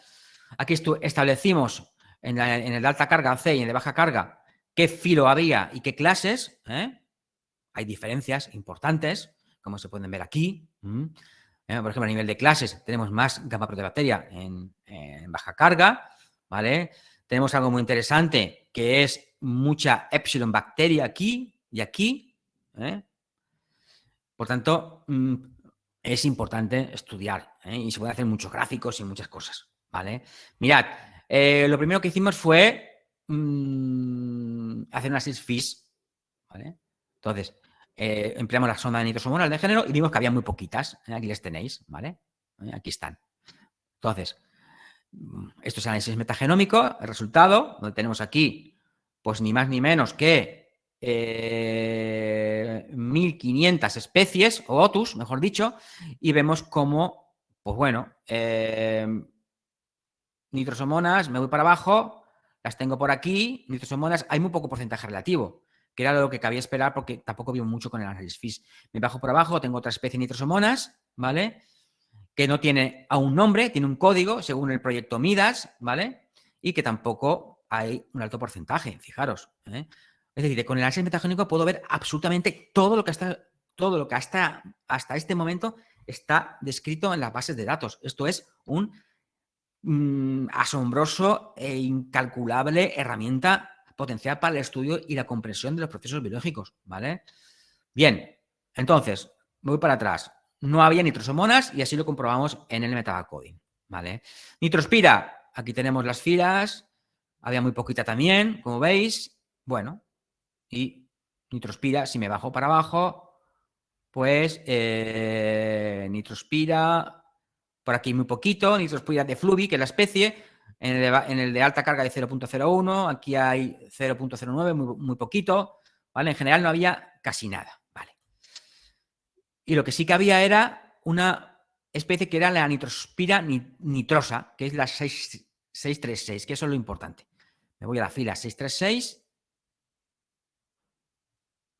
636, la tengo por aquí. Y fijaros qué curioso, tengo un 0,21%. O sea que, de una forma curiosa, tengo aquí más nitrosomona nitrospira, ¿vale? Ahora hablaré de ello. Y no te toca, pues bueno, no voy a ir a la base de datos porque ya os digo que no había prácticamente nada. Y de hecho, pues vimos con análisis FIS que había un poquito aquí, ¿vale? Bien, resultados, fijaros. Encontramos Arcobacter cryerophilus. Mirad, aquí está, en rojo, es un patógeno, es el segundo. Tengo casi un 6%, ¿vale? Tengo Bacteroides graminisolvens, una cita solo en el proceso de alta carga. Fijaros qué descubrimiento. La tenemos aquí. Exacto. Hay un papel importante en los procesos de biopelículas, ¿vale? Sobre todo, hay mucho en el de alta carga, como coincide con la cita. Solo una cita hay en año 2021, ¿vale? Y luego, lo más importante, nitrospira nitrosa, una COMAMOX, ¿vale? Que oxida el amonio a nitrato. Y tengo una pseudomonas mendocina, ¿vale? Que lo que hace es eliminar nitrato por asimilación y reducción simultánea de nitrógeno gas, publicada en el año 2021, hace apenas un año. O sea, fijaros qué descubrimiento. O sea, es decir, que aquí hay un consorcio y es que nitrospira nitrosa es una COMAMOX que oxida del tirón amonio a nitrato y luego mendocina toma el nitrato, lo asimila y lo reduce simultáneamente a nitrógeno gas. Fijaros qué descubrimiento aquí en el proceso de baja carga, ¿vale? Perdonad porque se me ha ido. Y ya, por último, un par de minutitos, ¿vale? A modo de ejemplo, porque tampoco me quiero pasar mucho. Otro ejemplo de Metabar Coding, un buque de una EDARI industrial que, pues bueno, tenía problemas de filamentosas de una nostocoida limícola, ¿vale? Hicimos análisis FIS, utilizamos la sonda alfa protobacteria que coincidía con la nostocoida limícola y luego también detectamos el morfotipo 803 que también utilizamos la sonda de cloroflexi y vimos que hibridaba perfectamente. Entonces ya sabíamos que teníamos dos bacterias muy abundantes, la que daba problemas, que es la nostocoida limícola, y luego la otra que no daba problemas, que era la 803. ¿Vale? Bien, aquí tenemos, pues bueno, esto lo revisáis tranquilamente porque esto es información que se os va a dar. Aquí tenemos, pues, el gráfico de a nivel de filo y clase, ¿vale? Pero bueno, lo importante, a lo que vamos. Encontramos dominante amidas G1965, que es Candidatus de Fluifilum. Es decir, que esta, que es la cloroflexi Mi 803, era la dominante, ¿vale? Y aquí la tenemos, ¿vale? Porque claro, es que ya hemos pasado de los morfotipos. Los morfotipos han quedado atrás. Ahora, los morfotipos tienen muchas especies. Y, por ejemplo, el morfotipo 803, una especie se llama Candidatus de Fluifilum, ¿vale? Y ahí lo tenemos con un 19,10% de abundancia relativa, ¿vale? Bien, ¿y dónde está mi bacteria problemática? Pues el género Candidatus alisophaera, una secuencia que provisionalmente se llama Midas S26308, ¿vale? Y esa la tenemos aquí. Aquí, ¿veis? Con un 0,59. Fijaros lo curioso. ¿Realmente cuál es la más abundante? Esta. ¿Esta da problemas? No. Todo lo contrario. Forma un esqueleto adecuado. Porque muchas veces pensamos que la más abundante es la problemática, y no es así, ¿vale? Y entonces la problemática es esta, nostocoida limícola, ¿vale? Simplemente para que veáis un ejemplo. Y bueno, y ya para terminar, deciros que Candidatus alisophaera, pues estamos trabajando esa especie porque es una especie que todavía no está descrita, ¿vamos? Y hemos sido los primeros en empezar a estudiarla en una planta industrial, ¿vale? Y os podría poner más ejemplos de bacterias filamentosas que estamos trabajando y que son nuevas, ¿vale? Bien, pues ya por último está el tema de diapositiva, retos otros avanzados, actividades enzimáticas, que nos van a decir el metabolismo de las filamentosas, nos van a ayudar. Infrarrojo del flanco activo, que también estamos trabajando, proteómica, son otros análisis que nos van a ayudar a entender los procesos biológicos, ¿vale? Y nada, ya muchas gracias por vuestra atención. He intentado acoplarme al tiempo, ¿vale? Pero bueno, me emplazo a que me preguntéis lo que deseéis y que os resulte interesante en el turno de preguntas. Y ya por último, deciros que aquí os dejo mi correo electrónico para lo que necesitéis. Tenéis ahí la página web, ¿vale? Y ya con esto, pues, doy paso a José Miguel para que continúe la masterclass. Bueno, pues muchas gracias, Andrés. La verdad que te tengo que felicitar porque ha sido una exposición excelente. Además, lo estamos viendo tanto en las preguntas como en los comentarios y tendremos la oportunidad de conocer más detalles de vuestros estudios ahora en la ronda de preguntas. Gracias, Andrés, y vamos a dar paso ya a nuestra siguiente invitada, Jessica Pernía. A continuación, Jessica Pernía, especialista de productos de microplanes, nos hablará sobre las soluciones que ofrece su empresa para el análisis de las aguas mediante técnicas de bioindicación. Buenas tardes, Jessica, muchas gracias por vuestra colaboración y adelante con tu intervención. Hola, José Miguel, muchas gracias. Buenas tardes a todos y buenos días a los que están desde Latinoamérica, que en todo el ciclo de masterclasses he visto que son bastantes. Aprovechar la oportunidad, José Miguel, para felicitarte a ti y a todo el equipo de aguasresiduales.info, porque tanto tú como también la función que está cumpliendo Andrés y su plataforma me parece que son excelentes para divulgar todo lo que necesitamos, ¿no? A la hora de encontrar y aplicar soluciones. Entonces, bueno, muchas gracias por la invitación. Felicidades también a Andrés, excelente exposición y me parece que ha quedado todo bastante claro y bueno, y también con bastantes preguntas, creo.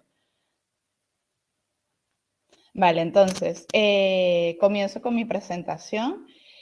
Como os comentó Andrés, un poco la idea es continuar esta masterclass con aquellas soluciones a nivel de bioindicación que podemos dar a la hora de analizar lo que serían los fangos activos. Y específicamente nos vamos a centrar en algunos bioindicadores. ¿Por qué analizar los bioindicadores? Esta es la pregunta que quizás nos hacemos, ¿no? Si generalmente analizamos factores físico-químicos en nuestra planta, ¿por qué trabajar con los bioindicadores? Bueno, yo creo que ha quedado bastante claro que los fangos activos no son más que bioreactores y es necesario justamente saber cómo funcionan estos microorganismos, cuál es su estado de salud, si están haciendo o no el trabajo que les toca, etc.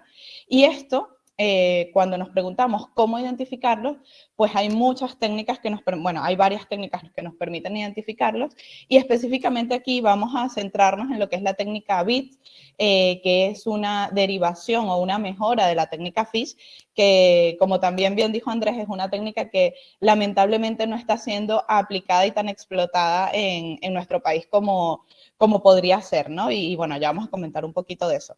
Pero además también es importante cuantificar estos bioindicadores. Y aquí es donde vamos a hablar del ATP como bioindicador, justamente por eso, porque es de gran importancia saber cuál es esa biomasa activa en nuestros sólidos de suspensión. Cuál es su estado de salud, si están estresados o no están estresados, cuál es el ratio de la biomasa activa. Y bueno, es un poco como introducción lo que vamos a comentar en los siguientes minutos. Como os dije, la identificación de los bioindicadores que vamos a tratar hoy, básicamente la hacemos con lo que es la tecnología BIT, una técnica basada en la técnica FISH y que vamos a ir profundizando más adelante. Y vamos a cuantificar a través de la medición de ATP que nos va a permitir cuantificar y vamos a pasar de ver y analizar microorganismos a cuantificar la concentración de estos microorganismos. ¿Cómo hacemos la identificación de estos bioindicadores? Como sabemos, todo lo que serían los fangos activos, bueno, son un ecosistema, como ya se explicó anteriormente, donde conviven diferentes tipos de microorganismos. Gran parte de esta biomasa activa está compuesta por diferentes bacterias. Las bacterias filamentosas, que tienen su función de estabilizar el flóculo, pero a la vez también cuando se pasan, pues ya nos pueden traer problemas como los que ya hemos visto. También tenemos las bacterias nitrificantes, que son súper importantes en todos los procesos, y las bacterias metanogénicas, por decir algunas de ellas. ¿En qué consiste la identificación de la tecnología FISH? Cuando hacemos el análisis microscópico de lo que sería el flóculo, generalmente utilizamos el microscopio de contraste de fase. ¿Okay? Una tecnología, una metodología que requiere de diversos procedimientos para poder hacerla. Cuando hablamos de técnicas genéticas, sabemos que estas técnicas son mucho más específicas. ¿Por qué? Porque nos van a ayudar a ir a identificar específicamente el microorganismo que yo quiero ver. Y esto es lo que se ha logrado con la técnica FITS, a través de una sonda genética con un fragmento de ARN de ese microorganismo y luego de un proceso de incubación, hibridación y luego una lectura en un microscopio de fluorescencia, pues podemos identificar de una mejor forma los microorganismos. Vaya, no de una mejor forma, de una forma específica. Y es por esto que veíamos esta gran cantidad de sondas que hay disponibles y que nos permiten hacer una identificación más precisa de lo que está pasando en mi lodo. Como todo evoluciona y todo puede mejorar, pues tenemos lo que es la tecnología BIP, es desarrollada por Vermicon y es un avance o una evolución de la tecnología FITS. ¿Cuál es la ventaja? Que a diferencia de la técnica FITS, que tenemos que ir paso a paso identificando cada sonda, en el caso de la tecnología BIP tenemos un procedimiento estandarizado, optimizado para lo que serían nuestros fangos y con kits específicos para los diferentes tipos de bacterias que nosotros tenemos. Tenemos un kit para determinar, por ejemplo, bacterias nitrificantes y esto permite en una sola muestra ver tanto bacterias oxidantes de amonio como las de nitrito. Y también tenemos bacterias filamentosas, que podemos ver los diferentes tipos, bacterias metanogénicas, etc. Es una metodología muy sencilla y un protocolo, sobre todo, que reduce mucho todo lo que es el tiempo previo a la preparación de la muestra. Todo lo que es el proceso de tinción, dilución, etc. Además que la muestra simplemente la tomamos y hacemos el protocolo, que es muy sencillo. Como hablamos, la tecnología BIT, está basada en lo que es la técnica FIT. Es una hibridización in situ, ¿vale? A partir de sondas genéticas. Como os digo, aquí en el kit vamos a tener absolutamente todo lo que necesitamos. Pero además nos permite determinar y semi-cuantificar las células vivas que tenemos en el flóculo. Y así saber qué está pasando en nuestra muestra. Es un método estandarizado. ¿Por qué? Porque es un método que fue diseñado justamente para este tipo de matriz. Y está optimizado para su uso a nivel rutinario en EDAS.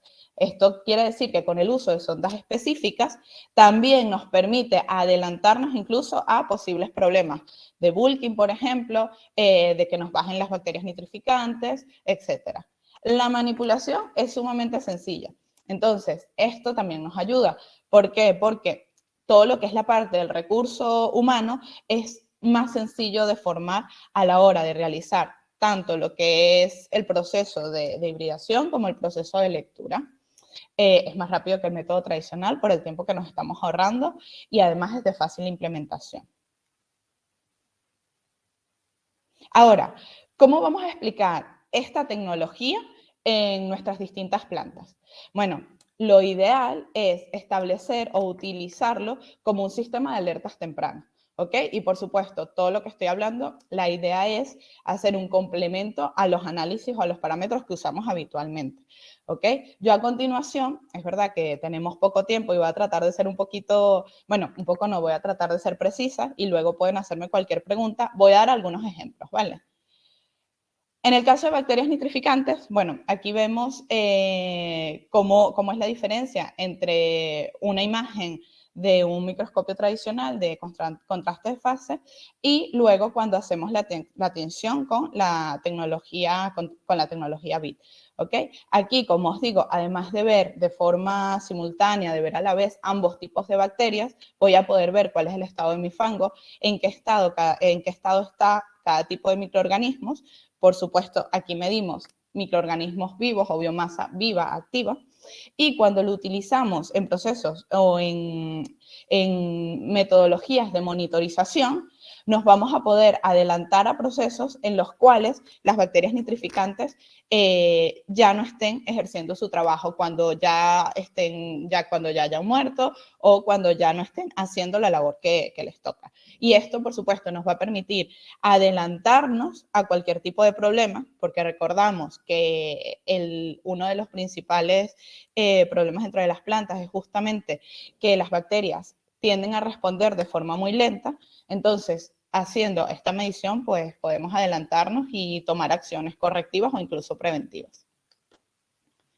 En el caso de las bacterias metanogénicas, tenemos un caso de que son bastante difíciles de identificar por el tipo de microorganismo, que además no depende del oxígeno, y uno de los métodos para identificarlas o para saber si están o no están es justamente evaluar la cantidad de biogás que producen. ¿Okay? Además, sabemos que al ser un ecosistema que varía de una planta a otra, como bien se explicó anteriormente y como bien dijo Andrés, pues es muy difícil establecer parámetros estandarizados en una planta o en otra, sobre todo por la interacción que hay entre las diferentes poblaciones de bacterias. En este caso, usando la tecnología BIT, se logra ver cómo todo lo que serían las bacterias metanogénicas han sido alteradas por las bacterias filamentosas, ¿vale? Que lo podemos ver acá, y esto va a crear una desestabilización en todo lo que es mi proceso. Las bacterias, y además en el caso de las bacterias filamentosas, nos permite también incluso adelantarnos a procesos de bulking. Primero porque además de identificar los diferentes tipos, en este caso sí es verdad que son diferentes kits para los diferentes tipos de filamentosa, nos permite observar mejor dentro del flóculo, y como podemos ver acá, estudios nos indican que estos picos, hoy logramos identificar los picos de bacterias filamentosas antes de que se produzca el fenómeno de bulking o incluso, bueno, cosas más complicadas como el foaming o la producción de espumas. Entonces, ¿por qué es necesario utilizar la tecnología BIT como un procedimiento rutinario en nuestra planta? Primero, por su especificidad, ¿ok? Porque al estar trabajando con sondas genéticas, estamos identificando específicamente los microorganismos que forman parte de mi bioreactor y saber qué pasa exactamente en nuestro bioreactor, qué tenemos, cómo podemos tratarlo. Luego, por la rapidez. Primero, por la rapidez en que tenemos unas sondas específicas que vienen dentro de un kit optimizado para aguas residuales, ¿ok? Ya como vemos hay gran cantidad de sondas, como ya nos mostró Andrés, que hay una tabla gigante donde tendríamos que ubicar la sonda, pedirla, que la tengan en el tiempo que necesitamos, luego ir solicitando los reactivos cada uno por separado, etcétera. Entonces aquí, primero, ese paso de comprar todo, de seleccionar todo lo que necesitamos, nos los ahorramos. Luego nos ahorramos también mucho tiempo en todo lo que es el proceso de preparación de la muestra. ¿Ok? Estamos hablando de que en solo unos 5 minutos se prepara la muestra sin necesidad de centrifugar, diluir, etcétera. Posteriormente se hace su proceso de incubación y luego a la hora de interpretar, es verdad que todo lo que es la parte de fluorescencia, como vimos, nos ahorra también muchísimo tiempo y también se hace mucho más sencillo lo que es la interpretación, que bueno, sabemos que a la hora de utilizar el microscopio tenemos que tener muchísima práctica y esto también nos ayuda mucho a facilitar los procesos y a optimizar los protocolos dentro de nuestra planta. Sencillez, porque es un protocolo realmente sencillo, como os digo, y luego ahorro. Ahorro no solamente en tiempo, en recursos humanos, sino también ahorro incluso en tratamientos preventivos o correctivos antes de que ocurra el problema, porque sabemos que los gastos a la hora de tener un caso de bulking son muy grandes para poder retirar todo lo que es esta biomasa, o un caso como el que nos mostró Andrés a la hora de limpiar toda la espuma. Bueno, eso al final, si tenemos un sistema de alertas tempranas, son recursos que nos ahorramos. Esto en cuanto a la parte de identificación de estos microorganismos. Ahora vamos a responder la pregunta que había quedado en el aire. ¿Cómo cuantificamos? Pues aquí es donde vamos a utilizar el ATP como bioindicador. ¿Por qué el ATP? Bueno, porque el ATP es una molécula orgánica propia de todos los seres vivos, ¿ok? Y además, como una molécula orgánica, ella cuando interactúa con una enzima que es la luciferasa, genera luz. Y sí, como ven en la imagen, ahí hay una luciérnaga que no tiene nada que ver con todo lo que es el tema de fangos activos, pero es justamente la misma reacción química que ocurre en las luciérnagas. Entonces, este valor nos ha permitido, y sobre todo en bioindicación, a mí me parece que es súper importante, porque nos ha permitido unir un parámetro biológico, ¿ok?, con los parámetros que estamos habituados normalmente, que son los parámetros físico-químicos. porque sabemos que para un ingeniero, que es la mayoría del personal que tenemos en nuestras plantas, es más sencillo interpretar números, ¿ok? Igual para los microbiólogos es mucho más importante interpretar una imagen del microscopio, interpretar placas, etc. En cambio, con el ATP podemos medir la concentración de microorganismos en picogramos de ATP partidos mililitros. Es decir, que tenemos un valor numérico que nos va a indicar cuál es el estado de nuestra biomasa activa dentro de mis sólidos suspendidos, esa biomasa viva. Entonces, cuando hacemos la reacción del ATP con la luciferasa, obtenemos luz, que es totalmente medible en unidades relativas de luz, y estas unidades relativas de luz, a través de estándares químicos ya certificados, pues se van a transformar en picogramos de ATP partido mililitros. Entonces vamos a saber la concentración de nuestros microorganismos. Es por eso que decimos que es un bioindicador cuantitativo. Ahora, tenemos diferentes tipos de ATP, ¿ok? Esto es importante saberlo. ¿Por qué? Porque en nuestra muestra podemos tener el ATP libre, ¿vale? Que sería ese ATP que está fuera de las células, o bien porque la célula se ha muerto, o bien porque la célula ya está enferma o moribunda y lo está liberando, ¿vale? Y luego tenemos el ATP celular. El ATP celular representa principalmente lo que son las células vivas. Es por eso que aquí es donde vamos a saber cuál es el estado de mi bioreactor, de mi biomasa. Y es lo que nos interesa a la hora de cuando hablamos de los sólidos suspendidos, qué cantidad de esos sólidos suspendidos son microorganismos vivos o qué cantidad es biomasa viva. ¿Ok? Y cuando hablamos del ATP total, pues es la suma de ambos. ¿En qué nos vamos a centrar, como os dije? Pues en el ATP intracelular o ATP celular, pues es lo mismo, es el mismo término. Sobre todo porque esto nos da la concentración en picogramos de ATP de microorganismos viables. Y aquí hay otro tema que es de gran importancia, de microorganismos viables, cultivables y no cultivables.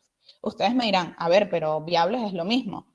Pues no. ¿Por qué? Porque una bacteria nitrificante, por ejemplo, que tengo en una EDAR, me lo invento, en Tarragona, quizás no va a crecer en el mismo medio o no va a ser viable en una EDAR que esté en el País Vasco, me lo invento, ¿vale?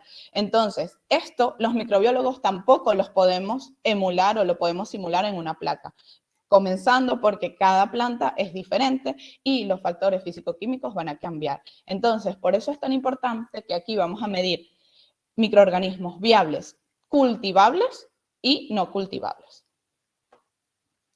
¿En qué consiste la tecnología de ATP de segunda generación? Hablamos que es un ATP de segunda generación porque es un método cuantitativo, como ya os dije. Es verdad que hace años se está trabajando con el ATP en industria alimentaria, sanitaria, etcétera, y es de segunda generación porque ahora medimos, cuantificamos el ATP celular. Es una técnica desarrollada por Luminultra, bueno, que es un fabricante canadiense. Se encarga de detectar y cuantificar ATP, como ya os dije, sobre todo cuando estamos hablando de optimizar protocolos, ahorrar recursos, etcétera, pues es un análisis rápido, un análisis que se hace en 10 minutos con respecto a los métodos tradicionales. Es un kit que también tiene todo para realizarlo y además está optimizado para muestras de aguas. ¿Ok? Detecta, ya vimos, organismos viables, cultivables y no cultivables, pero sobre todo no está inhibido por presencias de partículas inorgánicas, biocidas, etcétera, todos estos compuestos que podemos tener en nuestra planta. Además, nos proporciona, como ya os dije, mediciones cuantitativas, exactas, y que a la hora de interpretar es mucho más sencillo. Son kits que son fiables, robustos y bastante precisos. Me queda poquito tiempo y voy a tratar de apurarme. ¿Con qué me interesa que nos quedemos? Con todos esos parámetros que podemos medir con el ATP de segunda generación. El ATP celular, que es la concentración de mi biomasa viva, es esa parte viva, activa, que yo tengo en mi muestra y que quizás no, que no la cuantifico con los parámetros tradicionales porque al final cuantificamos un todo y que a nivel microbiológico tampoco lo voy a tener porque en la placa no me va a crecer todo lo que yo necesito ver. Luego el estrés de la biomasa, porque esto a la hora de optimizar fangos, optimizar el uso de lodos nos va a servir muchísimo, porque no es lo mismo tener una alta cantidad de biomasa viva a tenerla sana. Entonces, es un parámetro de gran importancia.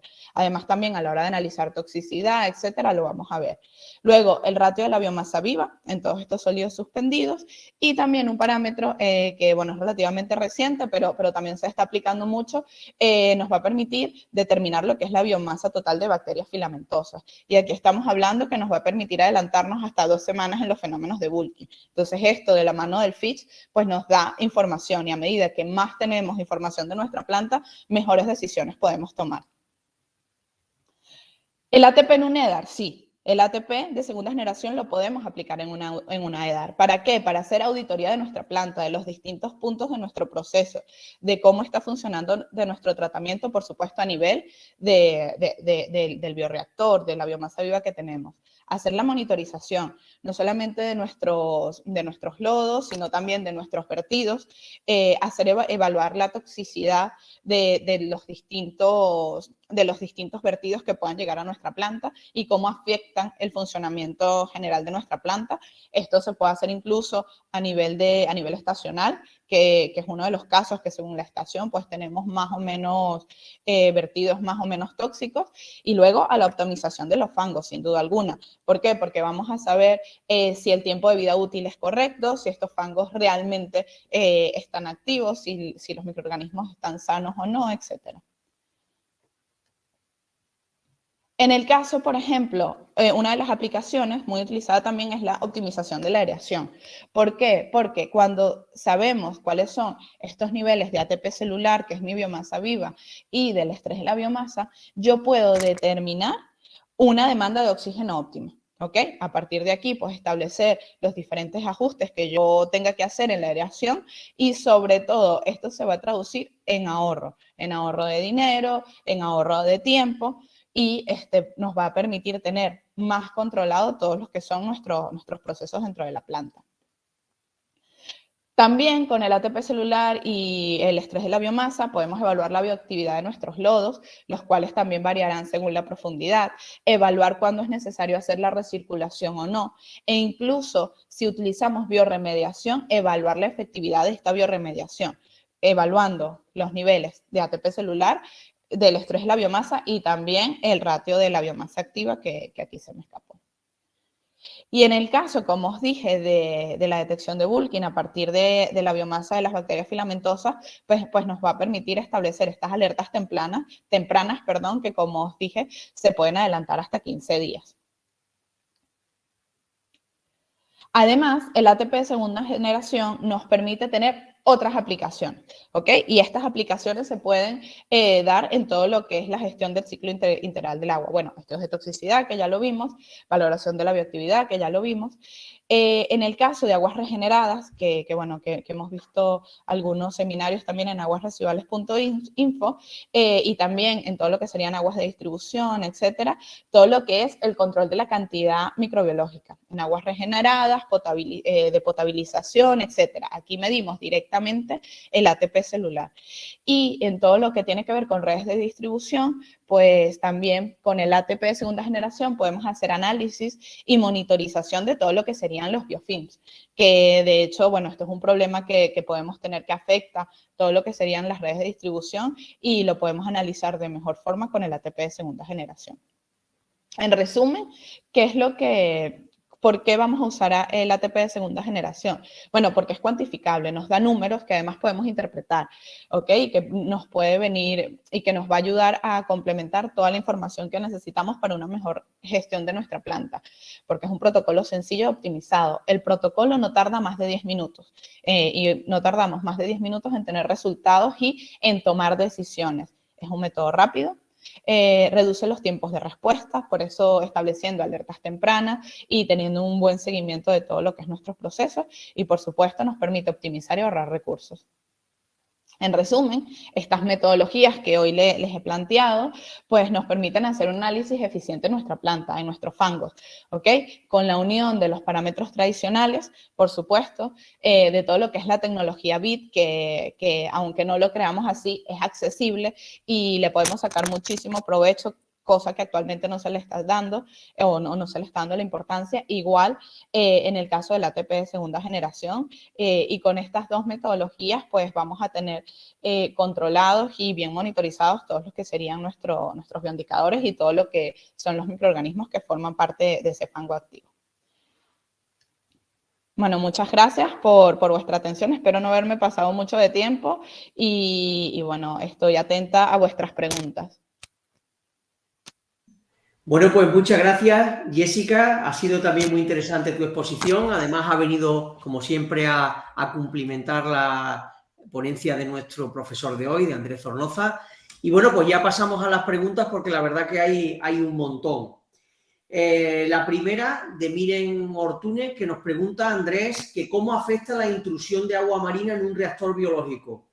¿Puede ser el causante del bulking, Andrés? Tienes que activar el micro. Bien, pasamos al turno de preguntas. Bien, la intrusión marina afecta negativamente al fango activo. Es así. Realmente lo que provoca es una entrada brusca de salinidad, lo que provoca es una ruptura brusca del flóculo y una muerte, prácticamente una destrucción a toda la biomasa porque no está adaptada a elevadas salinidades. ¿Se puede depurar altas concentraciones de agua salina? Por supuesto, no hay ningún problema. ¿Acaso no se depura en el agua del mar? Hay reactores que están trabajando con 15.000 microsiemens y depuran. Hay muchos protozoos halófilos, muchas bacterias halófilas, de hecho, muchas nitrificantes son halófilas y no hay ningún problema. El problema es siempre los choques salinos. En el momento que está un choque salino, desaparece todo y comienza una asociación de especies adaptadas a la salinidad. Si la salinidad va a continuar, conocerán especies salinas y se formará un folículo adecuado con el tiempo, ¿vale? Pero como son intrusiones y son choques, pues no acaban nunca de estabilizarse, por tanto, afecta negativamente. Respecto a la pregunta de la filamentosa, no te puedo decir que no afecta porque falta que digas que no afecta para que aparezca un caso que afecte. Entonces, como en la microbiología no son matemáticas, te puedo decir que yo hasta el momento no he asociado por ahora ningún filamento a elevadas salinidades, pero eso no significa que pasado mañana nos venga un cliente con un problema así. Claro. Gracias, Andrés. Nos dice también Juan Murillo que en depuradoras de poblaciones pequeñas con pocos datos para trabajar, ¿qué parámetros medirías y qué variables priorizarías según tu experiencia? Desde luego, sin lugar a dudas, las plantas pequeñas no tienen, es absurdo hacer muchos análisis porque al final o lo haces bien o no lo haces, ¿vale? Evidentemente hay que controlar el agua de salida porque, por supuesto, hay que controlar que el medio receptor está a salvo de cualquier alteración en la planta, pero las plantas pequeñas hay que realizar un análisis macroscópico del AV30 y microscópico del flóculo. Con eso es suficiente para saber si tengo que purgar más, si tengo menos, si puedo apretar más el oxígeno, puedo hacer más ciclos de intermitencia, ¿vale? De hecho, es una herramienta muy buena porque me permite ver cambios muy sensibles antes de que el agua salga mal. No puedo ir empezando a hacer cambios y luego que salga mal. Entonces, creo que esos dos análisis, ese análisis es fundamental y, evidentemente, pues el agua de salida, los parámetros de salida que corresponda por límite de vertido y los de entrada para ver los rendimientos de la planta depuradora. Es que yo no emplearía más, ¿eh? O sea, un análisis macroscópico y microscópico de flóculo y evidentemente, pues si se puede, una observación de la composición biótica a nivel de morfotipos convencionales y de protozoos y metazoos, pues mucho mejor. Claro. Y Jessica, me gustaría preguntarte, antes de continuar con Andrés, ¿en qué plantas de nuestro país ya se están utilizando las soluciones que nos habéis presentado hoy? ¿Tenéis ya referencias en España? Sí, bueno, trabajamos principalmente, bueno, tenemos una depuradora ahora mismo en Pamplona, ¿vale? Y Sí. también estamos, bueno, en la parte de investigación que se encargan de hacer, incluso trabajan con depuradoras ellos a su vez, pues también tenemos varios clientes o varios centros de investigación que lo están aplicando directamente también en estas depuradoras. De hecho, creo que Andrés sí que ha trabajado ya con vuestras soluciones, ¿verdad, Andrés? Sí, a ver, sobre todo la parte de ATP celular la usamos bastante. Claro, sí, todos los estudios que hacemos, por supuesto, lo utilizamos, claro, para ver cómo ir mejorando las variables de carga másica, cuando tenemos, sobre todo también lo utilizamos cuando tenemos muchos clientes del sector industrial que tienen muchos Sí. problemas y además muchos de ellos acaban teniendo el típico problema que no he dicho anteriormente y es que se piensa que por más sólidos que tengan en los reactores va a ser mucho mejor y es todo lo contrario. Y muchos de los resultados que obtenemos con el ATP celular pues nos indica de que a lo mejor tienen 10.000 de sodios en el reactor y realmente activos tienen 300. ¿Vale? Claro, y esto podemos solucionarlo con la tecnología que nos ha presentado Microplanes hoy, ¿verdad? Esa es excelente. Claro. Andrés, Fernando Esteves nos dice que siempre ha tenido la sensación siguiente, que más del 60 o el 70% de los problemas con microorganismos filamentosos se deben a errores de operación o de diseño, más que a factores externos a la edad. ¿Estás de acuerdo con él? A ver, estoy de acuerdo. No sé si en ese número, en ese 670, porque no hay muchos estudios, pero sí que es verdad y estoy seguro de que hay diseños que probablemente estén favoreciendo las filamentosas. Lo que pasa es que, claro, tampoco hay estudios donde nos indiquen cuáles. De ahí que los factores bióticos es interesante estudiarlos, es decir, hacer estudios de muchas plantas depuradoras en las que podamos introducir estos factores y al final podamos encontrar correlaciones con episodios de filamentosos.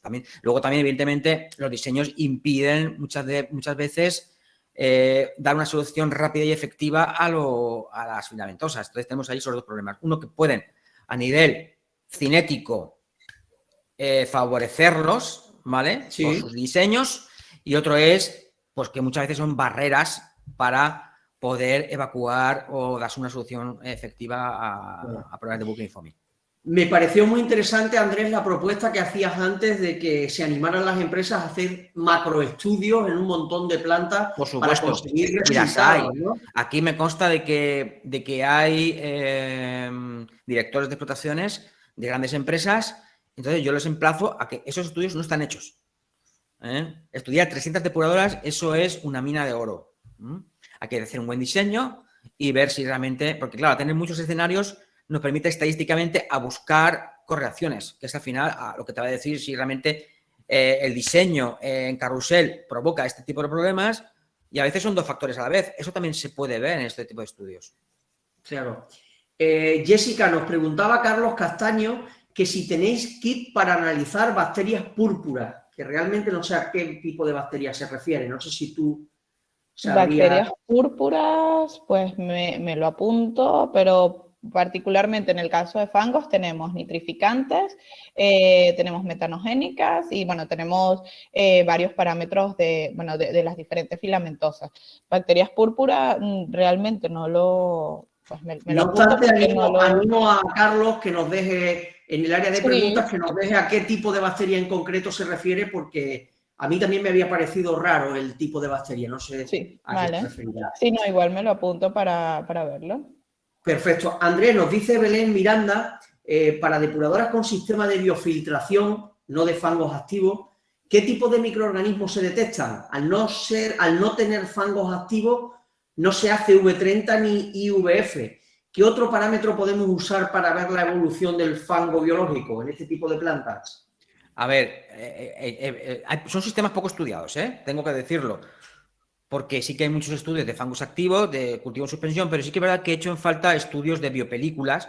Hace muchos años sí que se hicieron algunos, pero faltan estudios, ¿vale? Entonces sí que estaría bien hacer estudios de MBBR, el sistema SIFAS, todo este tipo de sistemas. Entonces, a ver, los ecosistemas es distinto, evidentemente, cambian. Encontramos otros protozoos y metazoos adaptados, otro tipo de metazoos, anélidos, nematodos, otro tipo de filamentosas, muchas Thiotrix, en fin, es muy distinto. Evidentemente, ¿cómo se controla? ¿Cómo podemos controlarlo? Pues podemos controlarlo rascando la biopelícula, ¿vale? Redisolviéndola en agua de salida, ¿vale? Y cogiendo un poquito y observando al microscopio. Yo cogería lo que es la biopelícula, ¿vale?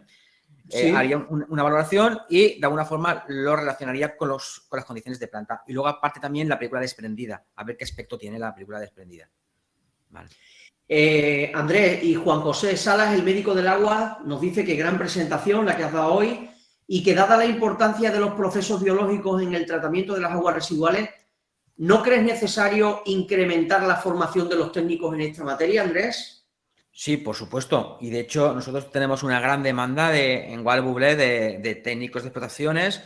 Hacemos muchos cursos también a nuestro continente hermano, a Latinoamérica, y evidentemente es fundamental y necesario porque, repito, que estamos gestionando, estamos explotando cultivos que están en estado no equilibrio, en estado fuera del equilibrio. Entonces, claro, se necesita pues una comprensión del sistema. Ya contestando otra pregunta, que vendría al caso, pues acaso me la dices, ¿qué tipo de microscopio me pregunta también un asistente? Se hace necesario utilizar un microscopio de contraste de fases, ¿vale? De estas 4 grandes marcas, Zeiss, Nikon, Olympus y Leica. Estas 4 marcas van a ofreceros siempre buenas garantías, ¿vale? Porque recordad que hay que observar amilomentos para identificar morfotipos filamentosos y entonces se requiere buenas lentes. Entonces, no os salgáis de estas 4 grandes marcas, porque saliros de ahí al final puede hacer que os gastéis un dinero para que luego al final acabéis teniendo que comprar este tipo de equipos. Contraste de fases, siempre. Continúo con Jessica. Gilberto nos pregunta desde México que cómo se puede adquirir el kit para realizar las pruebas en este país. Jessica, no sé si tenéis allí en el caso, cobertura. En México, pues bueno, nosotros abarcamos principalmente España, tanto para BIT, que es todo lo que es la parte de identificación, y para TP también. Bueno, sería cuestión de quizás buscar más información con el fabricante y bueno, poder darle información. Igual tienen nuestro correo. Perfecto, perfecto. Andrés, Juan Morillo nos dice que como experto en sistemas de fangos activos, ¿qué opinas de los tratamientos de aireación prolongada low cost con aireadores con norias de cilindro tipo STM aerorotor? ¿Realmente se consigue una microbiología estable que depure bien el agua? Pues mira, no voy a poder contestar a esa pregunta porque no tengo experiencia con ese tipo de sistemas, pero me ofrezco a recibir muestra y puesto que siempre estoy dispuesto a aprender y a examinar nuevos sistemas o sistemas que todavía no he visto, pues la verdad es que como tiene mi correo, le emplazo a que contacte conmigo para poder darle un vistazo y observarlo, pero es que no puedo contestar porque no tengo experiencia en esos sistemas. Perfecto. Carlos Castaño nos pregunta, Andrés también, que si se puede usar siliconas o antiespumantes en esos casos de espumación alta. Supongo que se refiere a los que has enseñado antes en las imágenes. Más de silicona. Se puede utilizar cuando viene la visita y no quieres que se te escapen las espumas, pero no van a resolver el problema jamás y nunca, ¿vale? Pueden dar dificultades a la transferencia de oxígeno, para el momento pueden servir, pero se ha de realizar un protocolo de actuación para resolver el tema de espumas que va a depender del tipo de filamentosa que tengamos. Esta creo que es para Jessica, de Lucas Mauricio, que dice, ¿cómo realizamos el conteo o calculamos la abundancia relativa de las bacterias A o B y N o B? ¿Cómo sería la detección simultánea? ¿Existe algún modelo o programa online de secuenciación que controle la nitrificación, desnitrificación que usen en España? Vale, en este caso es una semicuantificación. Cuando hablamos de la tecnología BIT es una semicuantificación, ¿vale? Y aquí lo hacemos por el recuento de los campos del microscopio, ¿ok? Entonces por eso se habla de que es una semicuantificación. Y luego todo lo que es el sistema BIT trae un software que ayuda en todo lo que es el proceso de identificación para poder hacer la identificación. Como os dije, la ventaja de tener las dos ondas es que y al tener el microscopio de fluorescencia se ven en simultáneo tanto las que tiñen de verde como las que tiñen de rojo. Perfecto, Jessica, gracias. Vale. Andrés, María Gracia nos dice que qué tiempo se necesita para saber el microorganismo que tenemos en el fango aproximadamente. Y que esta pregunta es interesante, que si podemos aportar externamente un microorganismo en concreto para lograr un rendimiento superior en la depuración. A ver, la primera pregunta dependerá qué tipo de microorganismo.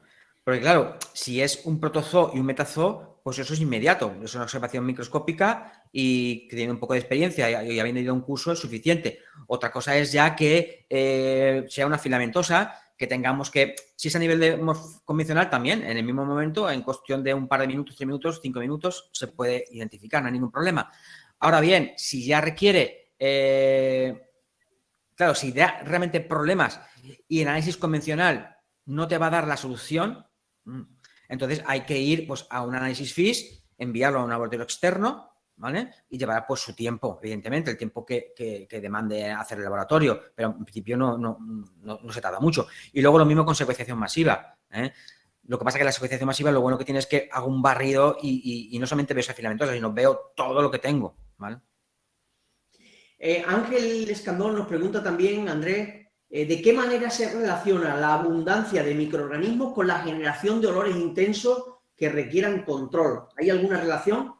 Pues hombre, existen relaciones a ver si he entendido bien la pregunta. O sea, lo que se puede relacionar al nivel de microorganismos con malos olores, pues son las bacterias del tipo Thiotrix, por ejemplo, ¿vale? Si lo que está preguntando, se pueden relacionar, ¿por qué? Pues porque los malos olores, si fueran de sulfídrico, provocan sulfuro de hidrógeno, que es el compuesto que utilizan las bacterias filamentosas Thiotrix para oxidar el azufre elemental y entonces obtener energía. Entonces pueden desbordar el sistema y crear un abultamiento y abultarlo. Vamos, eso es un poco la relación que podemos encontrar con los malos olores, entendiendo que son debidos al tema de sulfídrico.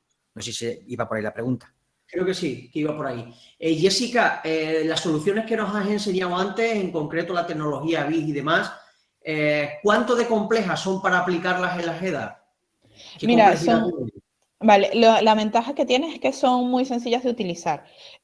Como os dije, al ser protocolos optimizados, pues el tiempo se reduce muchísimo con respecto a las metodologías tradicionales. En el caso de BIT, la preparación de muestra tarda no más de 5 minutos, ¿vale? Luego lleva el proceso de incubación y luego de lectura. Pero ya ahí nos ahorramos todo lo que es el paso previo, ¿no? De la tinción, claro, preparación de la muestra, etcétera, etcétera, etcétera. Y en el caso del ATP de segunda generación, a la hora de analizar nuestras muestras, pues estamos hablando que en 10 minutos puedo hacer la lectura, ¿ok? Y esto va a tardar entre lo que es la preparación de la muestra y la lectura. Y estamos hablando que aquí nos ahorramos todo lo que es todo lo que tiene que ver con centrifugación, todos los procesos que se deben hacer previamente en un análisis habitual. Entonces, esta es una ventaja. Otra cosa que nos permite ahorrar tiempo es lo que os digo, ¿no? Que cada kit, tanto el de BIT como el de ATP, tiene todo lo que se necesita para hacer el análisis. Entonces, esto también es positivo porque hablamos de que el protocolo está optimizado para este tipo de muestra y todo viene acoplado y armonizado.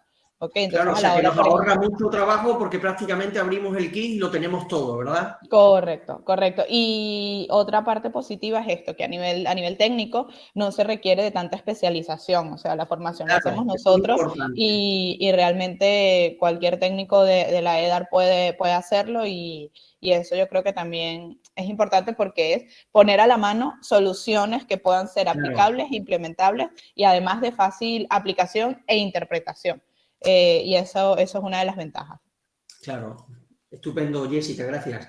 Nos dice Juan José Salas una reflexión.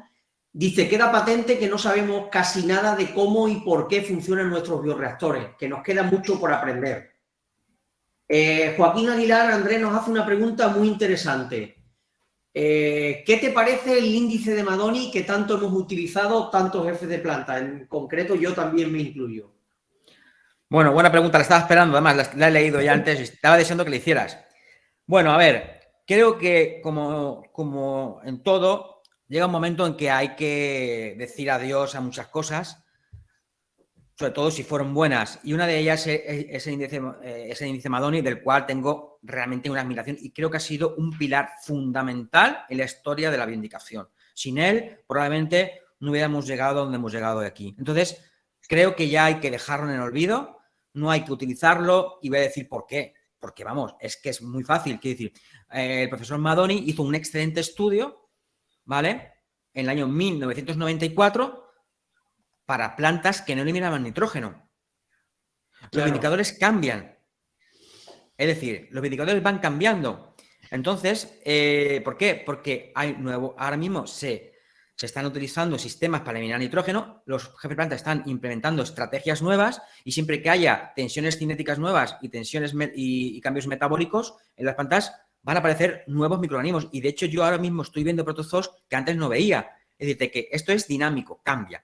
Entonces, el profesor Madoni hizo un excelente trabajo, pero para plantas que no eliminaban nitrógeno, porque en el año 1994 no se requería eliminar nitrógeno por encima del 75%. Por tanto, esa tabla yo ruego, por favor, a las administraciones que no se lo pidan ya a los jefes de explotación. Que yo entiendo que es muy bonito, que es muy fácil y útil tener un numerito, pero es que el numerito, detrás del numerito tiene que haber, hay mucho trabajo, que lo hizo muy bien Madoni, pero hay que tener en cuenta de que eso cambia. Y bueno, podría poner muchos ejemplos, pero a ver, el típico, por ejemplo, que antes no se veía, era Opercularia articulata, por ejemplo, que por eso antes lo he puesto.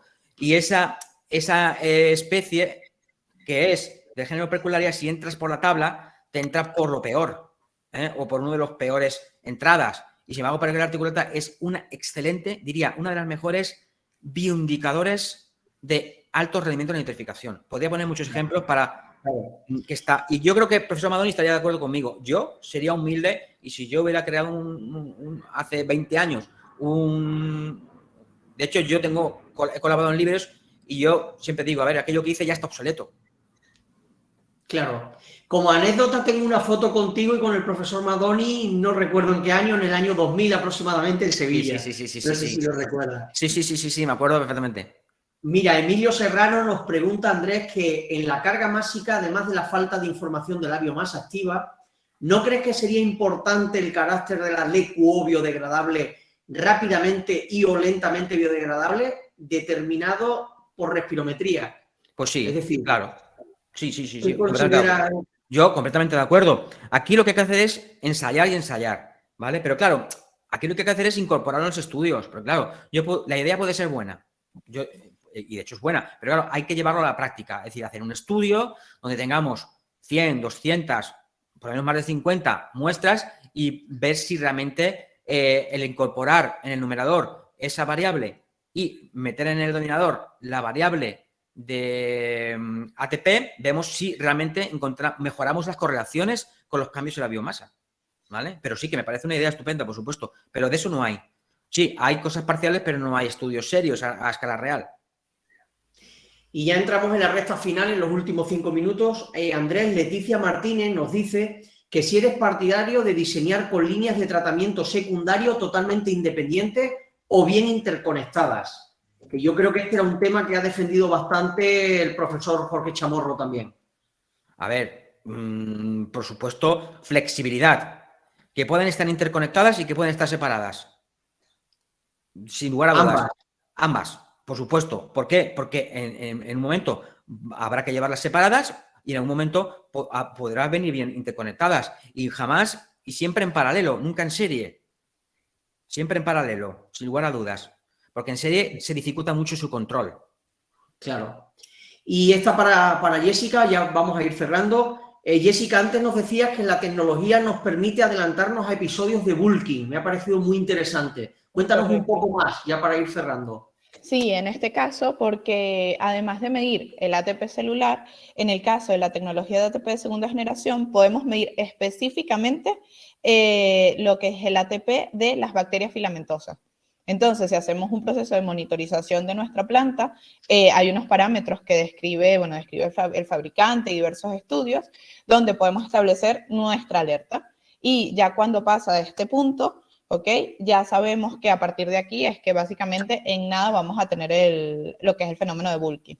Entonces, por eso, con una monitorización adecuada, es importante hacerlo y midiendo específicamente el ATP de la biomasa de las bacterias filamentosas. Estupendo, Jessica. Gracias. Andrés, ya para terminar contigo, nos dice Pedro Polo, ¿qué comportamiento de Microtis parvicella podemos esperar ante un selector aerobio de fangos activados? Excelente pregunta. Estaba deseando que le hicieras. Pues mira, a ver, Pedro, la única cita así de memoria que recuerdo en el que hay un autor que indica que puede afectar negativamente el oxígeno, el incremento de oxígeno, fue en el año 1983, ¿vale? Y era con oxígeno por encima de 6 ppm. Pero no han habido luego, que yo sepa, autores que hayan apoyado esa hipótesis o esos resultados. Ni siquiera aparece eso en algún libro de microbiología, de ecología de microbios. ¿Vale? Entonces, pero yo sí que, de hecho, pues bueno, a partir de ese dato, sí se dice que es microaerófila. Yo creo que lo probaría, ¿vale? Lo que pasa es que hay que probarlo y verlo. No he tenido la oportunidad, pero yo lo probaría. Lo probaría. Lo que pasa es que a veces, pues, muchos plantas no se animan a hacer algunos cambios. Es uno de los problemas que hay muchas veces, que no se quieren hacer. Estupendo. Bueno, pues Andrés, Jessica, aquí lo dejamos. Ya hemos superado el tiempo de esta masterclass. Para despedirme, como siempre, quiero dar las gracias de nuevo a todos los asistentes de España, de Portugal, de América Latina, que han vuelto a ser otra vez un montón durante la tarde. También quiero darle las gracias a Andrés Zornoza por su extraordinaria masterclass y su colaboración, y a nuestros patrocinadores de hoy, Wale Bublé y Microplanet, y a Jessica Pernía, que nos ha acompañado durante la tarde. Muchas gracias. Y os recuerdo que nos vemos de nuevo el próximo jueves 12 de mayo a las 16:30, como siempre, y donde hablaremos sobre la modelización y la simulación en la EDAR. En esta ocasión con Héctor Rey, que también es todo un especialista en la materia y también pertenece al grupo de Wale Bublé, trabaja con Andrés Zornoza, y donde contaremos con el patrocinio de la empresa DHI, que nos presentará su software y sus soluciones para la simulación de nuestras EDAR. Muchas gracias a todos una vez más. Yo creo que ha sido una tarde muy, muy divertida y nos vemos el próximo jueves a las 16:30. Gracias, Andrés, gracias, Jessica, y buenas tardes a todos. Gracias a vosotros. Adiós.